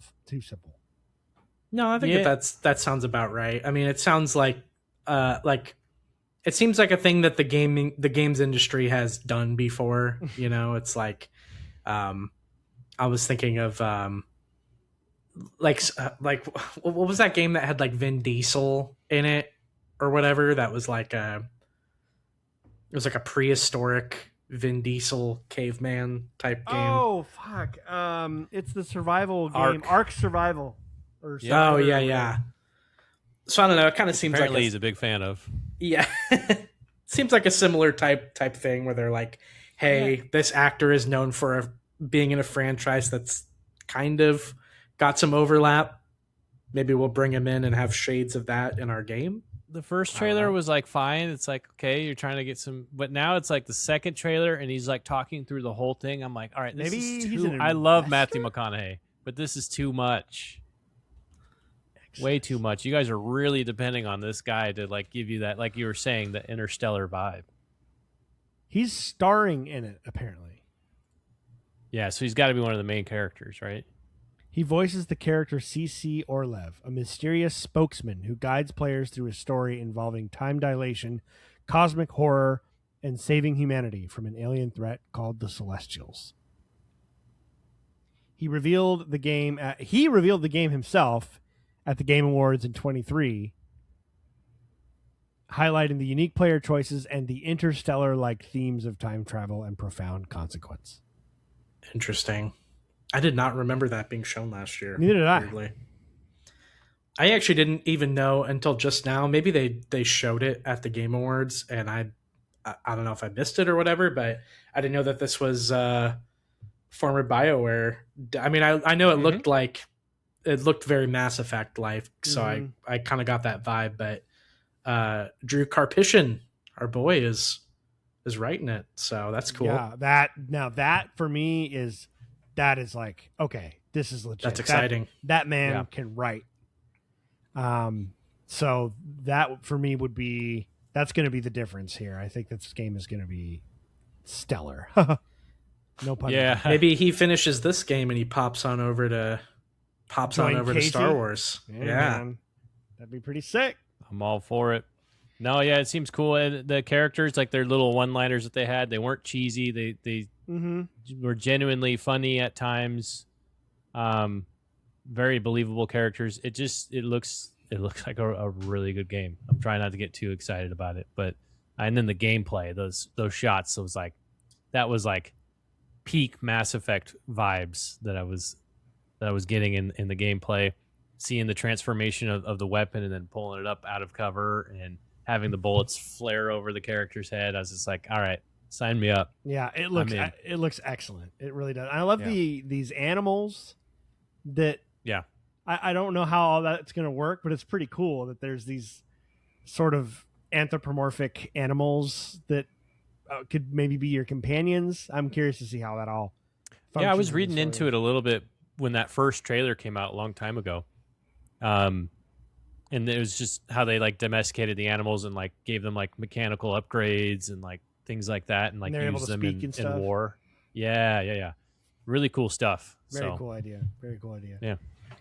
God, there are so many huge announcements in here, and I know it's been an hour and 20 minutes. So I am going to, if pardon me, I'm going to start skipping over some stuff that I wrote down that I'm just like, so at the end, if there's anything that I didn't bring up that you may have written down or you were excited about that I don't get to, please do bring it up. I will remember to do that. But I'm looking at some stuff. I'm just like, whatever, man. This doesn't matter. I'm going to touch very, very, very briefly on the Game Pass commercial, and I'm going to touch on it for a reason. The reason is that when it was first ironically and probably unironically, I'm sure this was intentional, but when they first showed the janitor going through the hallways and you realize, okay, he opened up a vault that said Outer Worlds 2, and then he was going through, he was in the Game Pass, right? He was in the Beat This vault. But at first, for a second there, the janitor guy is walking through this live action thing, and he goes up to the big vault door, and I went, oh, is this a Control reveal? Oh, Which is really funny and obviously probably quite intentional, because immediately after this, they revealed Control. Resonant. Yeah. Dude. Honestly. Oh, my God. Honestly, I think just because a lot of these other ones are, they're maybe bigger games, but this one is right. It feels like, oh, this is so real, and it's going to be around the corner. I feel like it's not going to be that far. This is a legit game. They're going to release this probably in the next couple of years. I am beyond thrilled. I loved Control. Love it. I love Alan Wake. I need to play through Alan Wake 2. I am so excited for this. Somebody take it away. I just what do you I want to know, what do you feel about the weapon choice that's revealed at the end? The hammer thing? Dude. So cool. Well, that's the fun. That's the fun thing about the old house and just everything, right? Is that her pistol that can turn into a million other things. You could do whatever you want with this stuff. Yeah, it probably has an option to shoot. Yeah, probably. Things. Yeah, and I love the idea they're picking up. They're on some story threads from the first game. I'm sure they're going to combine it a little bit more with Alan Wake as they take place in the same universe. I loved the live action reveal of someone being suspended on the whole set on stage was. They're making a huge deal out of this, and I can't wait. I'm just so excited. And the idea of it seems like there's a bit of an outbreak going on now at this point. It's I'm all for this. This feels like a really grand finale type feel to it at this point. Yeah, before this, I don't know what else you do beyond that if this is the world is facing this now. Right. Yeah, absolutely. Yeah. And it makes sense. And we don't know what happened in Alan Wake 2 either, right? And so we know it's connected. Yeah. Just this sort of otherworldly cosmic power or entity that has no form and no shape and no... It's like almost incomprehensible to us, which is the whole point. And it's just this, whatever this thing is, or things, or whatever they are just kind of, it's like they're just sort of interacting with our plane of existence and just fucking with stuff. Yeah. and it just allows the writers to come up with anything. Yeah. And it doesn't ever feel forced, and it's creative. And the characters never really seem to understand that it's all connected until close to the end. So it just...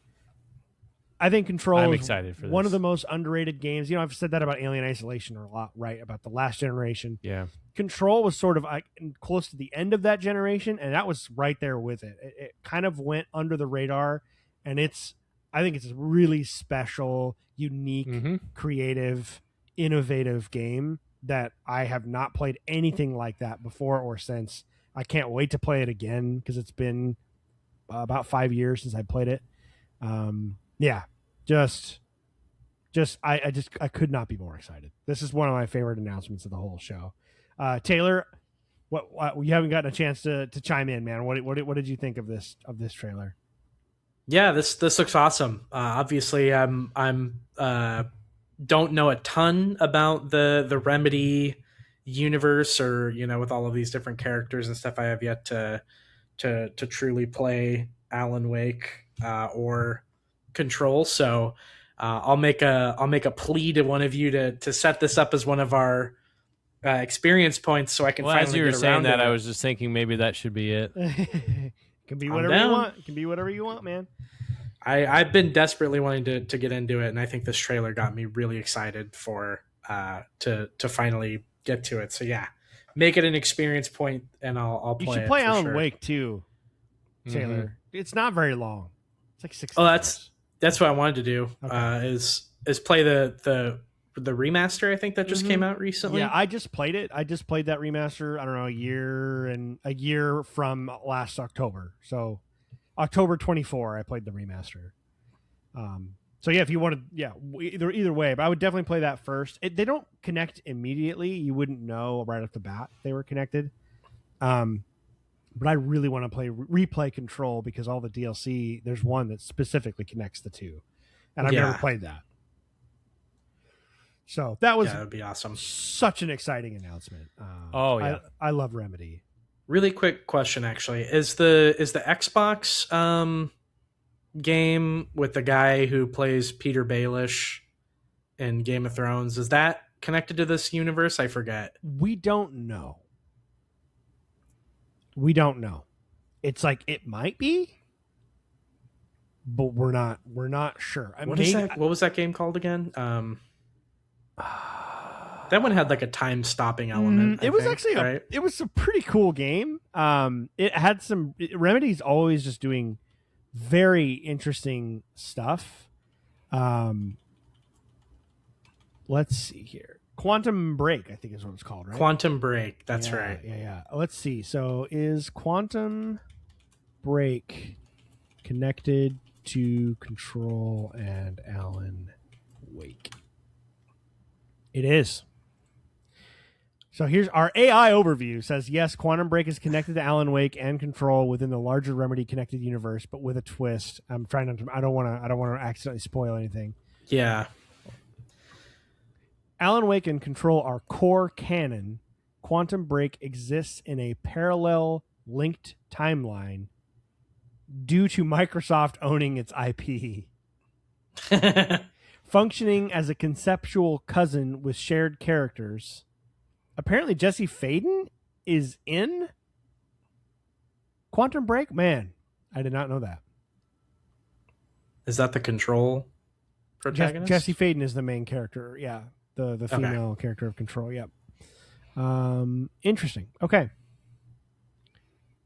Yeah, and apparently there's some... I haven't played Quantum Break in so long. And the one thing, though, that I was curious about is the actor that he looks like himself in the game of Quantum Break, that blonde guy. He is in Alan Wake 2, the actor. Okay. And I don't remember the guy's name, and I was wondering, I remember playing Alan Wake 2 and I was like, that feels like not a coincidence. Right. So I'm not sure how that works, but yeah. So that'd be cool. Maybe we play that too. It's actually it's fun. It's probably the worst of all of their games, but it's really fun. It's like messing with the time and the effects are cool. And there's a whole live action thing in there. There's live action episodes in between gameplay and stuff that you watch as you play. It's very interesting. Very interesting game. Yeah. Okay, moving along. Sorry guys, I gotta cruise us here. Tomb Raider. Yeah, let's go. Tomb Raider. I have a lot to say about this. I want to hear what you guys have to say. They announced 2 different titles that are coming out in 26 and 27. Somebody else start here. Taylor, do you want to start here? I have some things I want to say, but I talk too much. So I want to hear you guys. Go. Give me your thoughts on the new Tomb Raider. Yeah, no, I'm extremely excited for this. I've talked about my love for Tomb Raider as a series before. It was one of the first video games I ever played. It was actually my grandma was playing it and she was really into it randomly. And I remember being scared, being kind of scared of it as a kid. And then as I got older, I played through them and loved them. So they're great games. This is an interesting game because it seems like an almost classic style Lara Croft. And I'm almost wondering, is this like a reboot maybe of like the original Tomb Raider games, or does this not connect to the Crystal Dynamics ones at all? Even though it's made by Crystal Dynamics? Right, yeah. So it'll be really interesting to see. And I also find the back-to-back releases a little bit interesting as well. Like almost like it's going to have to be one of those things where we'll have to wait and see like how long the games are or how long Legacy of Atlantis is, because I think that's the first game that's supposed to drop next year. I almost wonder, is it going to feel like a situation where this was one giant game that they just broke up into two pieces, or if maybe this has been in development for a really long time, and so they just realized they had so much content that it wasn't something that they could put into one game, or maybe they're thematically very different. So I have a lot of questions about it, but it looks like a lot of fun. I'm always a fan of a classic franchise coming back with a fresh new take, fresh coat of paint on it. So I'm really excited for this one. I think it's going to be a good time, and it kind of seems like a good time for Laura, Tomb Raider and Lara Croft to kind of come back, with Uncharted kind of being on like a little bit of a hiatus. And I know, obviously we have Indiana Jones, which just came out not too long ago. So it seems like that gap is being filled quite nicely. But I'm really excited for this one. This is a series that means a lot to me. So, Kyle? Yeah, I haven't played a lot of the older Tomb Raiders, but this one looks like a lot of fun. I was definitely getting like, I feel like it continues that niche of like the Indiana Jones and like Uncharted. Like, yep. Yeah. So it looks like a lot of fun. I haven't. Yeah. Again, I don't know too much about the game series in general. Obviously, I did watch the Angelina Jolie version as a kid. Yeah. But it looks like a lot of fun. Yeah. I loved the little nod too to the old animations with her like vaulting up the thing and like doing the handstand. That was it looked like a classic, like some of the like the somersault that she did, like looked like an old school animation. The bullet time, like drop back with the shooting. Oh yeah, dope. Love that. Yeah, so I'll try and just get. I have so much. Gosh, there's so much to say about all this stuff. I'm just so excited. So, a few things. Interesting that it's made by Crystal Dynamics, who I will definitely say their first foray into the Tomb Raider, which is the last three. They kind of had some mixed reception. I love all three of those games. Me too. They're much more quote unquote grounded. They felt like they were Uncharted games. Honestly, that's what they feel like. She was a little bit more humanized to a degree. And it just felt a little bit more cinematic and less quote unquote video gamey, if you will. Yeah. And I loved it. I loved the voice actress. I thought she did an incredible job with all three. They introduced different fun types of gameplay in all three games. The shooting was always really fun. The tomb raiding, the actual puzzles and exploration was phenomenal in all three of them. All great. And I actually was relieved that they're actually if this feels almost like a hybrid of the OG art style and kind of over the top with the dinosaurs and the two pistols, and they're less concerned with like let's make Lara this more human, the beginning, right, the origin of the character and how she becomes a Tomb Raider and all this, which was really fun, and I highly recommend all three of those games. To anyone that likes these third-person, easy-to-jump into action shooter platformers. They're excellent, all three of them. They're the stories are nothing to really write home about, but it's just fun. They're just really fun to play through. A small thing is I recognized the voice actress. I was like, oh, why do I know that? And it's Alex Wilton Reagan, who plays voices the female Inquisitor in Dragon Age Inquisition, and is one of my absolute favorite voice acted kind of creative characters, if you will, in any of the BioWare games. She was phenomenal. She also plays Alt Cunningham in Cyberpunk. Oh, okay. Which you would not catch because she's got an American accent. Right. In Cyberpunk, and I didn't know that, and I just learned that while you guys were talking. I was looking it up. So she's an absolute badass. I love her performances, so that makes me even more excited for. She also played Aya in Assassin's Creed Origins, which is crazy. I didn't know that either. She's excellent. So, and she's also Samantha Trainer in Mass Effect 3. Oh, okay. Trainer? Wow. Yeah. So that's quite a nice list of credits.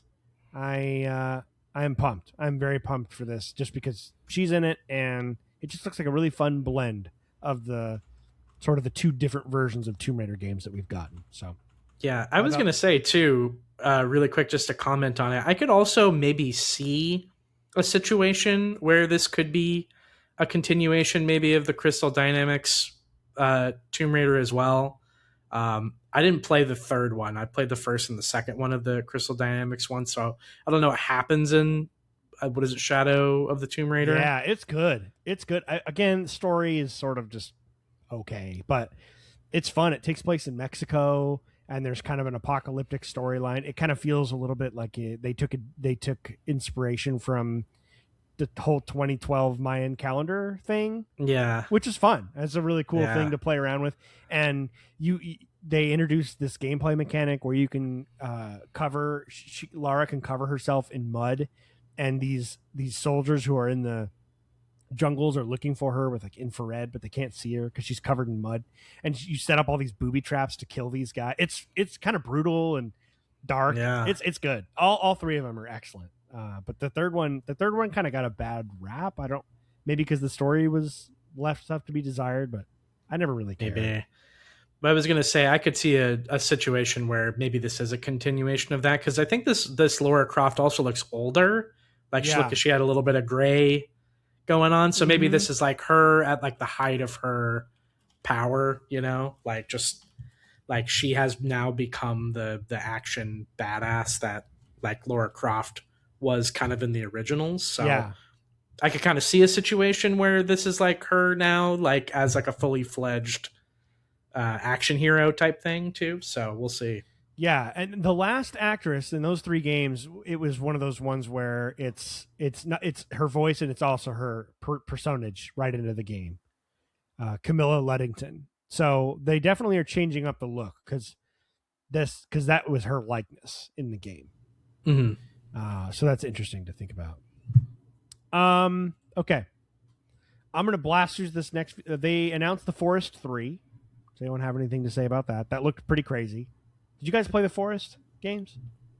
No, I didn't. Survival. I'm not a huge survival craft I'm not a big guy. survival craft guy either, but a fun twist on the fact that the Forest, the original game, the idea is that you land on an island in an airplane crash and you have to survive, and then it kind of takes like a survival horror twist where there's monsters underground that come out at night and stuff, and there's these weird tribal people that kind of follow you from the woods, but they don't come too close. You have to protect your camp, and you got to craft all this stuff, and not really my thing, but an interesting idea that this is now you're some kind of interstellar traveler, and you're trying to return home to Earth, and something goes wrong with the wormhole you jump into, and you get shot into some other universe or galaxy or something, and you're surviving on some planet. The art looked really cool. I don't think I'll probably play it though. We had a bunch of awards. Best Action Adventure was Hollow Knight Silksong. Best Art was Clair Obscur. Best Sim Strategy Game was Final Fantasy Tactics. I didn't catch the subtitle on that one. Ivalice Chronicles. That's probably why I didn't catch it. Best Debut Indie was Clair Obscur Expedition 33. I wrote down, this is quote, "The Wuthering Waves trailer is pain, pure pain to watch." And then we got to Diablo Lord of Hate with the Paladin playable the day of. They said right now available. Taylor, it was Day of Victory. Are we back in, man? Even though we have a lot of problems with Diablo 4, that's going to be tough to not get me back into that. Yeah, no, I actually really liked Diablo 4. I had a good time with it. I played through, my first playthrough was the Rogue, and I certainly, while I liked Diablo 3, I think I was way hotter on Diablo 4 when I first played it. Obviously, they've kind of live servicified Diablo a little bit more. That I've had a hard time with it. Yeah, so I was kind of one of those I was texting another group of friends about this announcement, and one of my friends joked around and said, oh boy, Taylor's going to jump back into Diablo for another 6 hours or whatever it was. And I was like, hey, I played through the main story and had a really good time with it, and that's all I need from Diablo. I just want to hack and slash through 3 acts of mayhem and beat the final boss, and that's it for me. So I had a hard time getting into 4. I love the art style. I love the gameplay. I just didn't really enjoy the play experience of any of the classes that I played. I tried the rogue. I tried the one where you change into animals, druid, yeah. And I tried maybe one other one, and I played a good amount of hours, and I don't know, I just wasn't feeling it. Yeah. So this might be, I think I might, it'll be like the 3rd time I've restarted the damn story. But this might be it for me to go back, because I do want to play through the entire story, and I was thinking about not going back, because every time I go on there, I feel as though I clicked on like a really shady website and a million pop-ups are coming up and I can't get it to go away, and I just got 5 viruses. That's what that game makes me feel like, and it stresses me out, and I hate how it's telling me to do all this stuff. Do you want to level up? Here's this drop. And it's like, get the fuck away from me. I just want to play out this of my game. face, man. And it's so intense, and it's so mobile feeling that it just really chased me out of the game. And it probably won't be any better, but I do kind of want to. Maybe I'll play through the whole story now, because you Taylor, it's and I a good story. Page. The cinematics are incredible. I got pretty far into it. Cinematics are amazing, of course, and so Lilith as a villain is just fucking awesome. She's incredible. Yeah, she's incredible. I've always been a total Paladin Crusader stan, and I'm very pumped to come back into this. Kyle, what did you think of that reveal? It looks cool. For me, the price point with Diablo 4 it just keeps me out of it. How much is this one? Do we know? I don't know. Probably $40 if I had to guess. Somewhere between $40 to $60. I'll wait until it's on sale, but I will play it eventually. That's the thing with Diablo 4. I love the franchise. Obviously, Diablo 2 is just one of my all-time favorite games, but it's just become such a cash cow now that it's hard for me to agree to playing it. Yeah, it's just so difficult to keep up sometimes. You know, they have like the seasons and stuff like that, and it's like I don't need all of that. I don't want any of this shit. Yeah, just let me play through the story with a character and get some cool gear, and they just get in and get out. Beat you over the head with all that stuff, and it's very it's uninviting. I want out as soon as I jump into the game.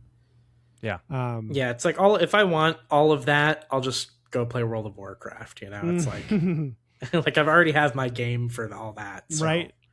It's $40, so I'm not playing that anytime soon, but I will. I think I will go back to Diablo 4 a couple years from now, and there'll be some kind of, I don't know, game of the year version or whatever that's all together for $40, $50 in a few years, and I think I will pick it up and I will play through it with that. Okay, best original score, Clair Obscur Expedition 33. That one. I want to say, out of all the awards, that was like it better win by far the most deserving. Yes, you know, absolutely. Like that's the one where I'm like 100%. This is like a score that is like up there with some of the best video games of all time. So, that's what I was saying last night too. Is I was like, all of the other like awards I think were deserved. Some of them got an eye roll, but this one I was like, if there was any award for Clair Obscur to win, it would have to be the soundtrack. Like it's just so good. Yeah, very much agreed. I think that was pretty obvious that was going to be the winner there. Best narrative was Clair Obscur, and then Saros. I don't agree with the best narrative thing, but yeah, please continue. I don't say anything. I haven't gotten there yet, so I don't know. Okay. No Law was announced as well. Oh, Saros. Sorry, I forgot about Saros. Does anyone have anything to say about Saros from the makers of Returnal? And I think it's a continuation of it, actually. Oh, is it really? Yeah. I think the main, well, maybe not. I thought maybe the main character of Returnal showed up for like 1 second in that trailer. Yeah, no, it looks awesome. I'm excited. Returnal has been one of my favorite games of the PS5 generation. I just thought it was so fun, especially when they came out with the co-op mode that you could play with a friend. Me and my friend Zach played through that game and just had like a total blast with it. It was such a good time. And I'm kind of in the same pocket with Saros as I am with Resident Evil Requiem, where I'm kind of like, I'm ready to just play the game now. Like, I don't really need to see anything else about it. I just want to get in and play it. So it looked a little more story heavy than Returnal, yeah, which definitely captures my interest a little bit more. But I do have a very difficult time with the just the gameplay of a roguelike. So I'll probably give it a try at some point. And if it's super roguelike, I probably won't be able to stick with it. But looks awesome. What, Kyle? I totally agree. As I'm the same way. I'm like, I can't keep repeating this. I don't want to keep doing the same shit over and over. It's just like I want to make progress. But it is a good, like, it's objectively, Returnal is a very good game. I mean, it feels great. It looks great. It sounds great. It's a great game. It's just not for me is all. No Law. This game looked sick. I thought it was Cyberpunk there for a minute. Looks like it's going to be. Too. It's just a Cyberpunk. What? It's a first-person shooter revenge game. It looked cool. I don't know. Yeah. If there's much. Did you guys? Were you interested in No Law at all? Oh yeah. I actually thought it. I thought it was like, I was like, wow, Cyberpunk's getting another expansion. I was like, that's crazy. It did look like that, and it looked for a few times. It almost looked like it might be VR or something. The way that you could see your hands sometimes. It's not, but it's just kind of the way the camera was. Cyber noir revenge thriller. Sign me up. Looks cool. Looks very 80s. It doesn't matter. Enough said. Yeah, you'd have to do a lot to fuck that up, in my opinion. But all right, we got two more big announcements that we're gonna spend some time talking about, and then we'll just blast through the rest of it.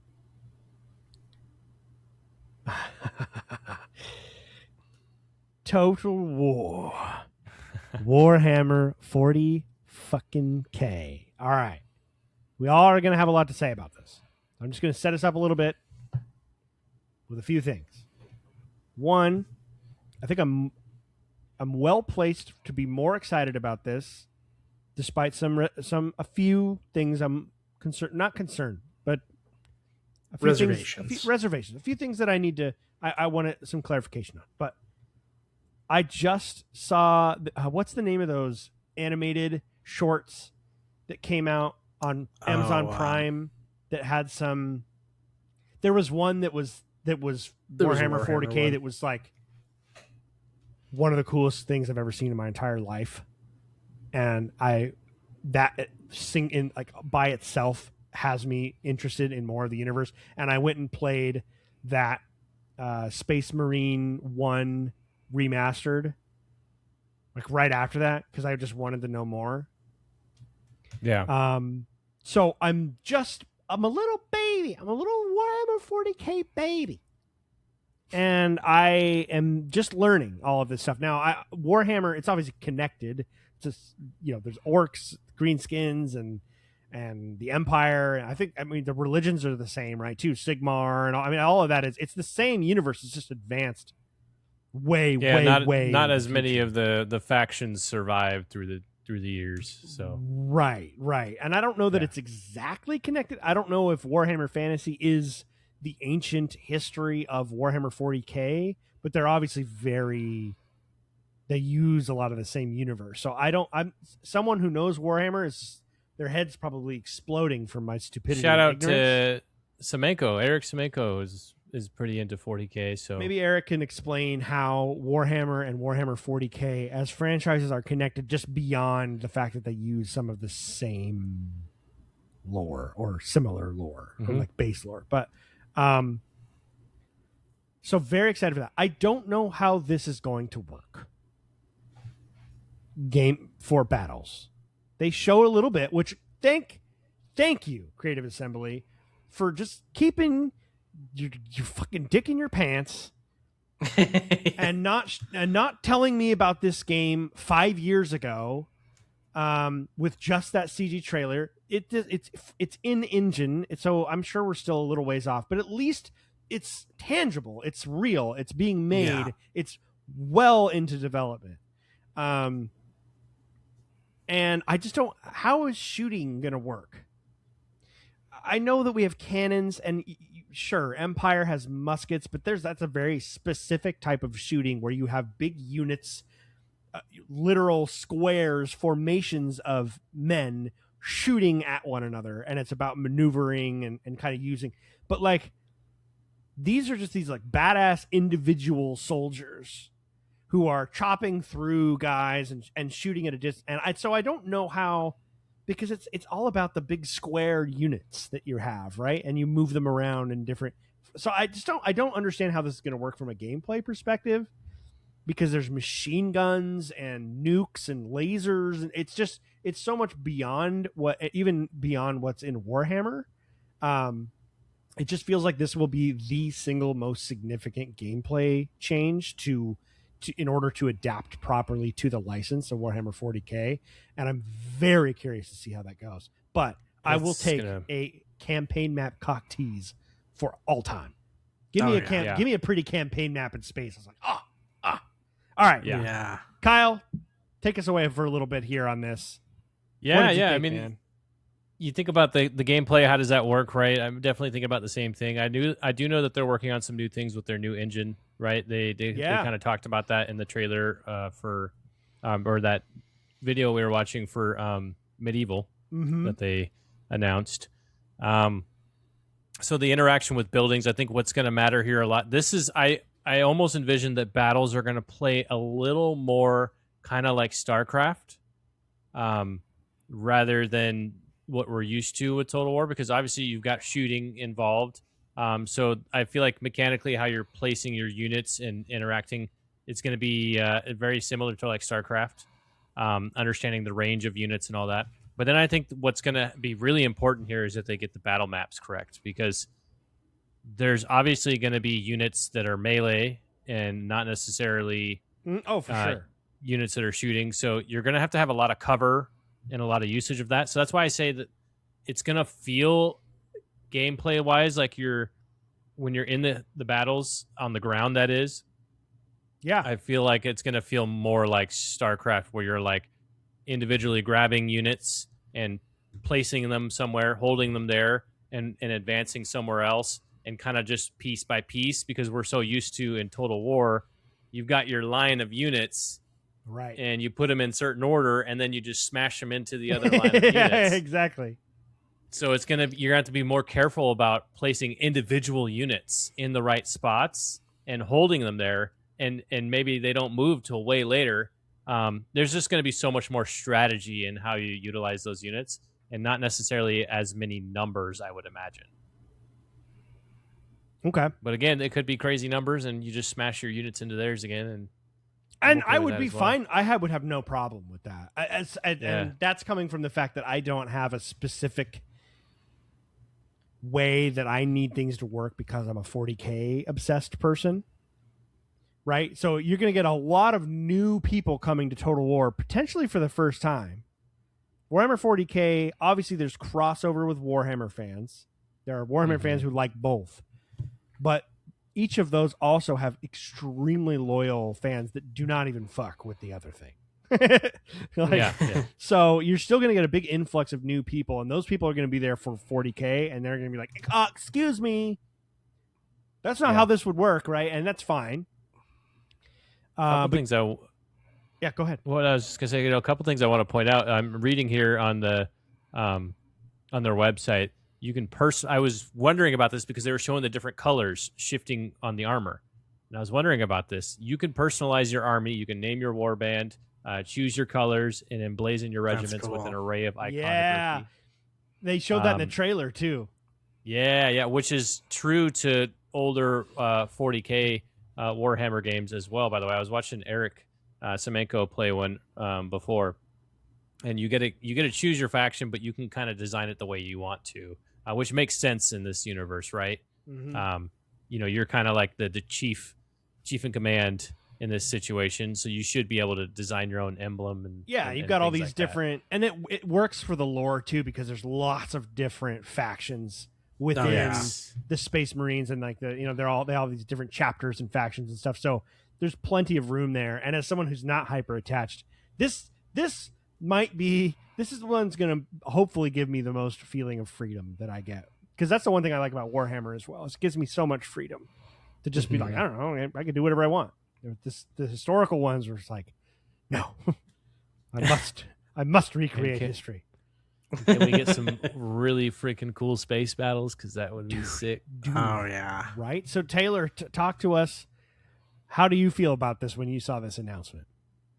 Yeah, no, I'm super excited and pumped for this one. I know, obviously, coming to the conversation here, I am also a Total War and Warhammer in general infant. So I don't know what I don't know just yet. I've really loved my time playing Total War Warhammer 3 and have had a lot of fun with it. That's kind of been my foray into kind of these strategy games and just really that universe in general that I've kind of fallen in love with. And I think since playing it, I've gotten a little bit more into Warhammer as a series in general and a little bit into 40K as well. So I'm excited to see how this all plays into it. I don't really know what to expect. I'm just kind of going in flying blind, but I think it's going to be a really good game. I feel like they nail the tone, they nail the freedom aspect of this. This sounds like it could be like a all-timer kind of situation. Like it's one of the best games ever created. If they can get it right. If they do it right. So. 100%. That's the big if. Creative Assembly's had some challenges recently with some of this kind of stuff. So we'll see.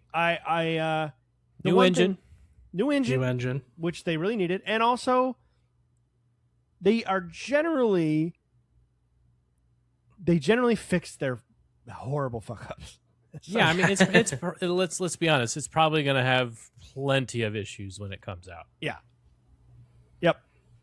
But by the time it's been out for 4 or 5 years, that thing is going to be a banger, dude. Such a fun. I don't think are they still doing? Is there the rumors about the Star Wars? That feels almost redundant now. Yeah, I don't know because they're also working on the Game of Thrones thing too, right? Well, Medieval's clearly got to be next. Or who was working on the Game of Thrones one? I don't know about the Game of Thrones, but do you remember they announced that though, that they're making like a Total War-esque kind of Game of Thrones game? But it's not a Total War game made by Creative Assembly, right? I don't know. So. There's no way they can do all. There's no way they're making Medieval 3 and Warhammer 40K. Let's just do it all. Yeah. And Star Wars, and like, they're not. They just fired a bunch of their. They just laid off a ton of their employees. AI baby, let's go. At least they're making Alien Isolation too. Right. Yeah, I don't know. I'm excited for it. Yeah. Oh my god. This was be awesome. This and Control are probably my two most excited I got while watching. Yeah, that's the only thing that kind of concerns me is like you gotta gameplay wise, because there's going to be units that are really good in melee combat, right? And then there's going to be units who are really good in range, and so figuring out how that works is going to be the tough part, right? The balancing. Yeah. Mm-hmm. I mean, because you're just already at such a large advantage if you have an assault rifle. So I just don't know how they work any of that. And people have talked about wanting a Total War World War I, and I love the concept of that, but I have no idea how you would execute it. Yeah, with the artillery and the machine guns and stuff, it's trench just not, warfare. The trenches. It would be sick, but I don't. At what point does it stop being a Total War game because you have to change so much of how it all works, right? Yeah. So, right after this, Star Wars Galactic Racer, they were on a roll in these announcements. Dude. This just spoke to my inner child. I love the N64 Star Wars Pod Racer. I own it. What's that? Aspire? That was fun to play. Port for it onto Xbox. I still play it occasionally. It's just such a fun, quick way to just throw 15 minutes if you got 15 minutes, do a little race. I was pumped. I like the idea that it takes place after Return of the Jedi and the Empire has fallen, and they're just like, well, we're gonna have racing. It's not pod racing. Yeah, there's swoop bikes and speeders. I think I did see a pod racer in there, so that's kind of a fun way to mix it up too. Yeah. Taylor, how did you expect this one at all? I had not heard anything about this beforehand. No, I didn't expect this at all. And yeah, I think as soon as we saw like fast moving vehicles through, that looked like Jakku, I don't know, but like once we were able to see that, I think we were kind of like, oh, it's Pod Racer, and then with some of these Yeah. Star Warsy ass sound effects. right, Yeah, the Sebulba engine at the end. oh there is god, great. so good. But yeah, I'm super pumped for this. I also want to make a plea to anybody who was excited this. Yes, the first Pod Racer is great.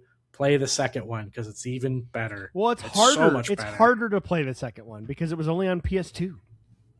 That's it. Well, they ported it to PlayStation. They did? 4.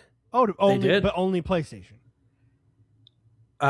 right? I don't know actually. I feel like it's probably, I don't know about Xbox, but I think it's on Switch and PlayStation. Racer's Revenge is what it's called, right?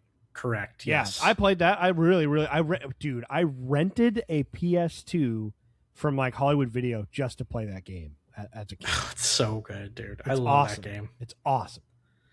There's more racers. There's better destruction physics in the second one. Mhm. You like they have like an older Anakin Skywalker that you can play as in that one.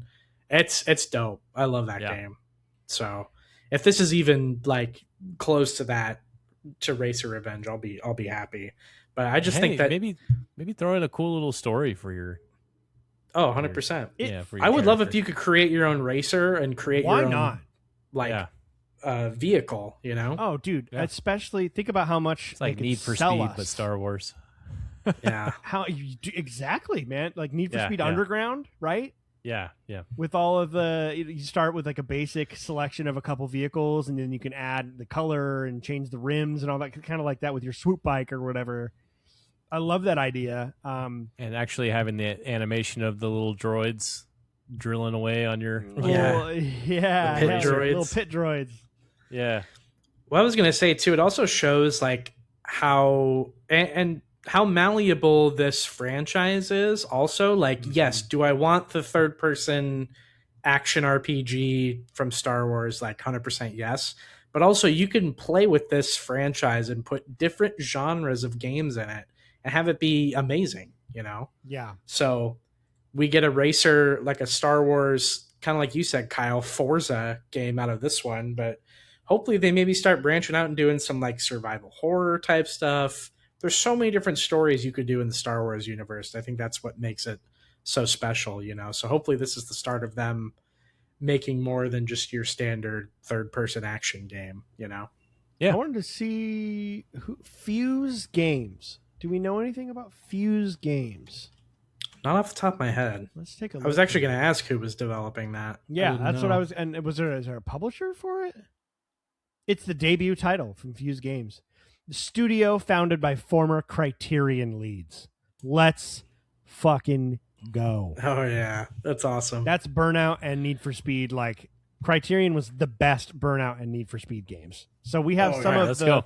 We got some of the vets of some of the best racing games from the mid 2000s making this shit. So you know you're going to get some good, really fun customization oh yeah, accessibility. So Great I'm excited for destruction. that. Yeah, Kyle, I want to hear. Yeah. I want to hear from you on this too, man. We watched this one with you. What do you what do you think about this one? It's set to release next year too. Lots of nice quick turnarounds for these games. Yeah, it just feels like I'm a little kid again. dude, I know. Watching this trailer and the sounds,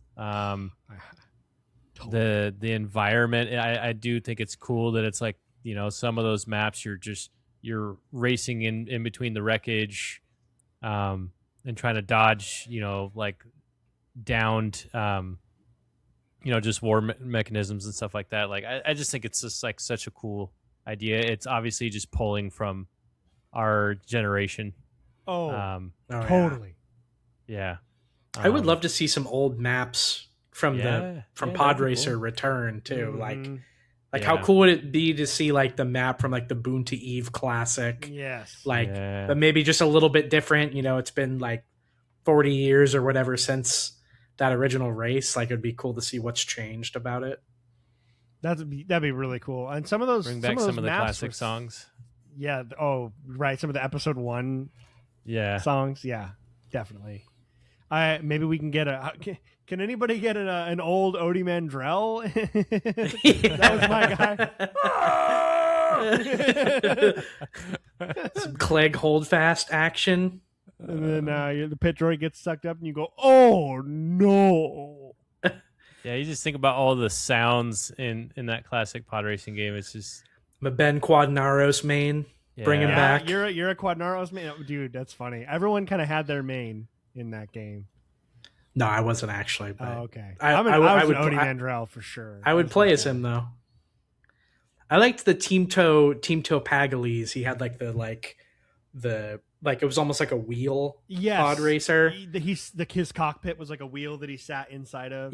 Almost like the General Grievous wheel thing that he has, but all, built out of that shell.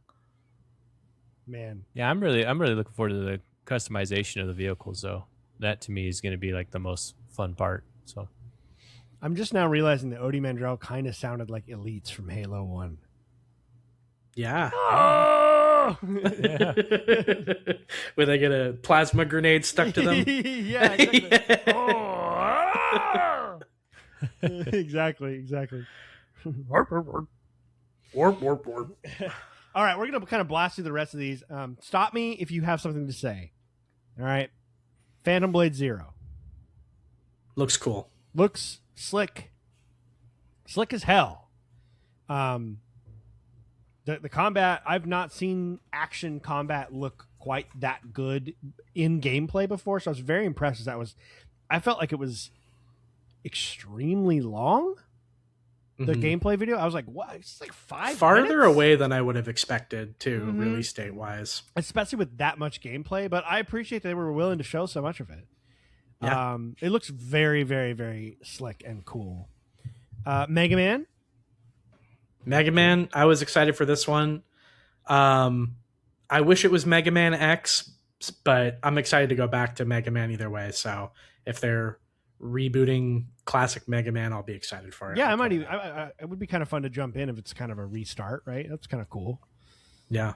Kyle, any thoughts on either of those games? Yeah, it definitely seems like another fun one for the handheld. Right. Be down to try. Yeah, that's a good point. I like that idea as well. They announced Neo 3.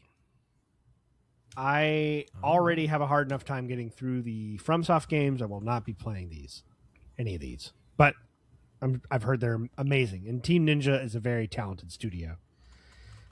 You agreed. Now, this one was kind of a bummer to me. So this was a surprise announcement from the developers of Titanfall, and and of course one of the biggest games in the world right now, right up there with like Valorant and all these other kind of like multiplayer games. It's called Highguard. Looks like yet another online competitive multiplayer hero shooter. Kyle, any interest in that? If this is up anyone's alley, it's up yours. I was like checked out. Yeah, I never really got 2 minutes. into the shooter MOBAs. So for me, it's a pass. Yeah, it could be a fun game though. It just feels like somebody came up with this idea in like 2014, and then it ended up taking them 11 years to make the game. It's just way too late. I mean, 100%. there's just too many. Way too saturated. I mean, what an awful idea. I mean, like you're coming into out of all the things that got scrapped over the last couple years. Right. This made it. Yeah, I mean, I don't foresee like a post Concord world where this isn't dead on arrival. I mean, the what's going for it is free, so it obviously doesn't have the $40 price tag up front that Concord had to kind of wade through. But even still, I mean, this is just what a waste of potential for former Respawn devs. Isn't it also? Doesn't this cannibalize Apex? Well, so it's not actually made by Respawn. But it's an arena shooter, so it's not the same in the sense. It's more of what is that? What that superhero game that's out right now? It seemed like Overwatch with some extra. Yeah, it's Overwatch. It seriously looked like Overwatch for sure. It's like Marvel, the superheroes. Yeah. Marvel Rivals. I could not be less interested in a video game. other than maybe Wuthering Waves. Yeah. Yeah, I'm good. Well, I was going to say too, and I was saying earlier, I don't think it's actually being developed by Respawn. I think it's just former Respawn devs.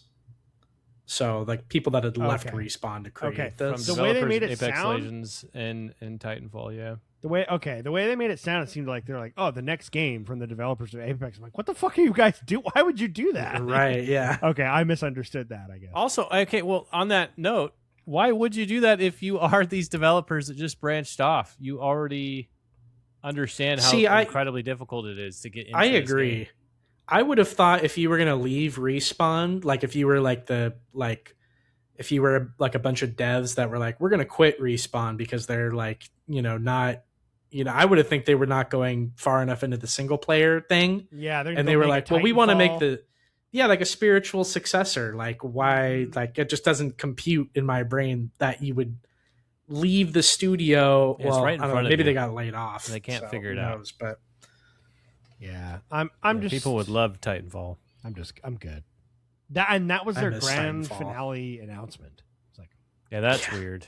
But out you of know all what? the bangers we saw, I can't complain. We got a lot out of this, so if that's what they want to end on, that's fine. And then, of course, to wrap up the show, one of maybe the least climactic moments of a Game of the Year show, where they're like, "All right, here we go," and the winner is. Everyone's like, "Just stop, just go." Like we just already give know them the thing. We already know it's Clair Obscur. Everyone already knows this. Clair Obscur, Expedition 33 won Game of the Year. As someone who's not finished the game, I don't have as much to say, so I'll leave it to you guys. Just give me your thoughts on that as the Game of the Year, and just what you felt. Maybe just another little quick recap of the show, and we'll call it a night. I'll go pretty briefly. For me, it's just I kind of mentioned it before. I don't want to take anything away from the developers of Clair Obscur, because I do think it is a very, very good game. I enjoyed playing it the entire way. Well, I guess I should say there was moments where I was just trying to get through it at that point. I do think that they benefited from not having a whole lot of competition going on. With that being said, for me personally, KCD2 delivers more. It's a bit weird that even things like Best Narrative, I'm sorry, it's not even close. No, yeah, the fact that they story. didn't make it out of this award show at least winning one thing is pretty ridiculous in my mind. Yeah. So it definitely felt like there was just this giant, I respect the game a lot, but there is a giant hype wave behind Clair Obscur that just took off from the very beginning and didn't allow anybody else to have an opposing opinion about it at all. Mm-hmm. That's my only thing about it is I think it's a really good game, but I just couldn't put it up there with the likes of Witcher 3 and things like that. There's a clear difference. There's another level to this, and I think KCD2, in my opinion, is closer to that echelon than Clair Obscur. But still, I understand why they won, and they did a lot of good work. Pure momentum. Mm-hmm. Yeah, felt like it. So the only thing I'll say, and then Taylor, I'll let you wrap it up. The only thing I'll say is it feels to me as though this game is beloved because it was made by a brand new team that wasn't owned by a massive corporate conglomerate that didn't stuff their game full of microtransactions and half-finished, half-baked ideas and mechanics. It just felt like a game that came out that was only $50, that gave everyone mostly what people wanted, which was just a good game with a good story, pretty graphics, and a memorable experience. And it's we're just so starved for that at this point. And I think people love the underdog story of a first-time team making something great and seeing how well it sold compared to all these giant corpo games full of bullshit. And it just kind of felt like a statement of hey, this is what we want from creatives, not your mobile game Diablo 4 mini DLC selling platform that you keep trying to shove down our throat. And it almost just felt kind of driven and motivated in that way to me. Yeah, not like to say that the game's not good, but it's just like, look, we can make good games that people really enjoy, and single player games aren't dead, and indies aren't dead, and art isn't dead, and like all of these kind of, that's what it felt like to me. Yeah. That's the only thing I'll say, because I can't really speak to the game as I've only played 5 or 6 hours of it. So Taylor, what are your thoughts on this, and we'll call it a night.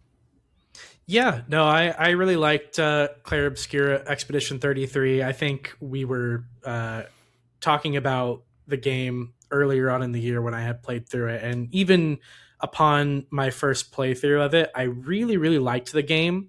But I could tell it was probably going to be like, if I make my top 5 for this year, it's probably in the 4. Like, it felt like it was going to be in like the 3 to 5 spot rather than like my favorite game of the year.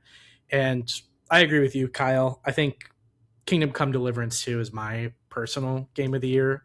I just think it pushes the genre forward in a way that I think is that a lot of titans, I think, are missing out on in the space. I think of like a developer like Bethesda or something, who I think could take a lot of cues from something like Kingdom Come Deliverance. Maybe not in the exact like hardcore, like I don't know if I necessarily want like as hardcore of an RPG from Bethesda. Sure, yeah. But I would like them to take some of those cues and maybe work that into an Elder Scrolls 6. So, but yeah, I thought Clair Obscur was a great game. I had a lot of fun playing through it. I think I agree with you, Ian. I think the thing I like most about Clair Obscur is I like what it represents more than the actual game itself. Especially what I think it's going to do for turn-based RPGs, because I think that there's been a long-held narrative that, we have a lot of these titans in the industry when it comes to turn-based RPGs that have kind of been doing that for a long time and have perfected that formula, but it doesn't seem like a whole lot of like new IP is willing to kind of go into that space and make something wholly unique and original. And so what I'm hoping for is that a lot of games come out that are a little bit newer that do have that same combat style, because I just think it can be done very, very well, and I can think you can tell a compelling story, and it doesn't always have to be an action game to sell you on that. So I think that's what Clair Obscur kind of represents to me, as somebody who would like to see more turn-based RPGs. But I'm happy for them. I think the game has sold incredibly well, and I think it does send a message to the rest of the industry. Excited to see what Sandfall does in the future, because this kind of seems like one of those situations where I think of like a Yacht Club Games, who made Shovel Knight. Like how they came out with Shovel Knight and kind of blew the industry away with how fun and fresh it was, and how it kind of brought back like an old genre of game that kind of been forgotten.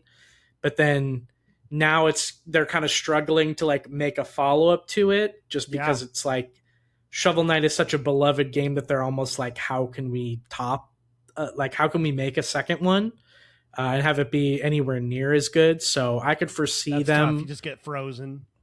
Yeah, I could foresee a situation where that happens to Sandfall. So, but yeah, I can also see a situation too. It was funny. I was telling my girlfriend about this. Like, we were watching the Game Awards and they announced Game of the Year, and I was like, Expedition 33, I could see also being one of those games, almost in like a Breath of the Wild sense, where once we start to get 2, 3, 4, 5 years away from it, I could already see the video essays now talking about how like, oh, it's a flaw, like I can almost see the title, like Clair Obscur Expedition 33, the masterpiece that shouldn't have been, or the flawed, game, the False Prophet type thing. Like, I don't know. I could just kind of see those Was titles it really now. that good? Question mark. Exactly. Yeah. Exactly. So I think you'll start to see that as the years go on. And I think that's unfortunate, but they've already made their millions of dollars. Over 5 million copies sold as of October of 25, which is just awesome. Wow. Just awesome. Which is great.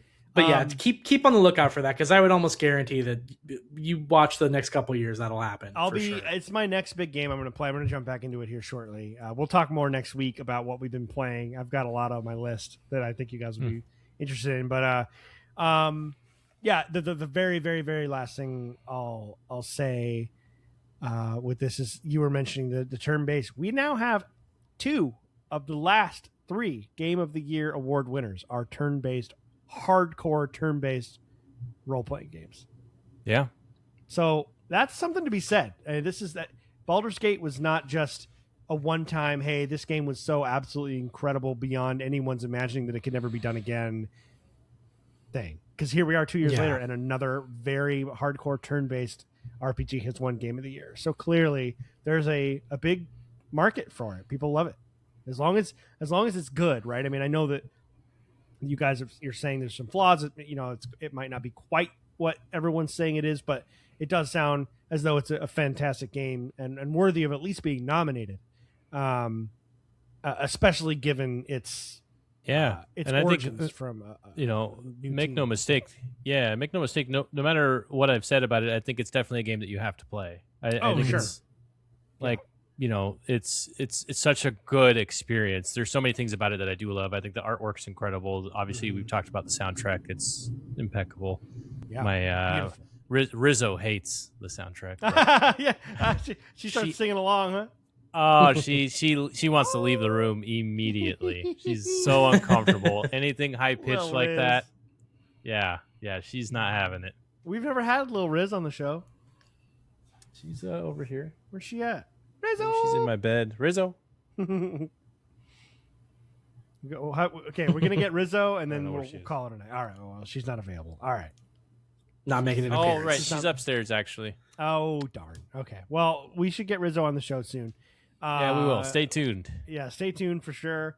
Guys, this was a ton of fun. Thank you for it was for just having so much to say about all these games, and for sticking with me. That was a long one, 2.5 hours, but it felt like it went by really quick because there's a lot of fun speculation and just like prejudgment, and it's always a good time. So I'm gonna go eat some dinner. It's late. Yeah, I'm hungry. I'm really hungry. I ate a late lunch, but I am starving. Everyone, thank you so much for listening, and I'm sorry for kind of the false start we had. Didn't post our normal episode this week, and we were gonna try and live stream this thing, and it just didn't quite work because it started too early. And I know we had our original topic that we had posted for, so that will be next week. So please do continue to write in if you haven't already about we're gonna do a little late celebration, belated birthday celebration for the 20th anniversary of the Xbox 360. So that is next week on the Solo Gamer podcast. But until then, thank you so much. Have a wonderful, safe, fun weekend. Get some game time in. And until then, we will see you later. See you guys. Stay safe.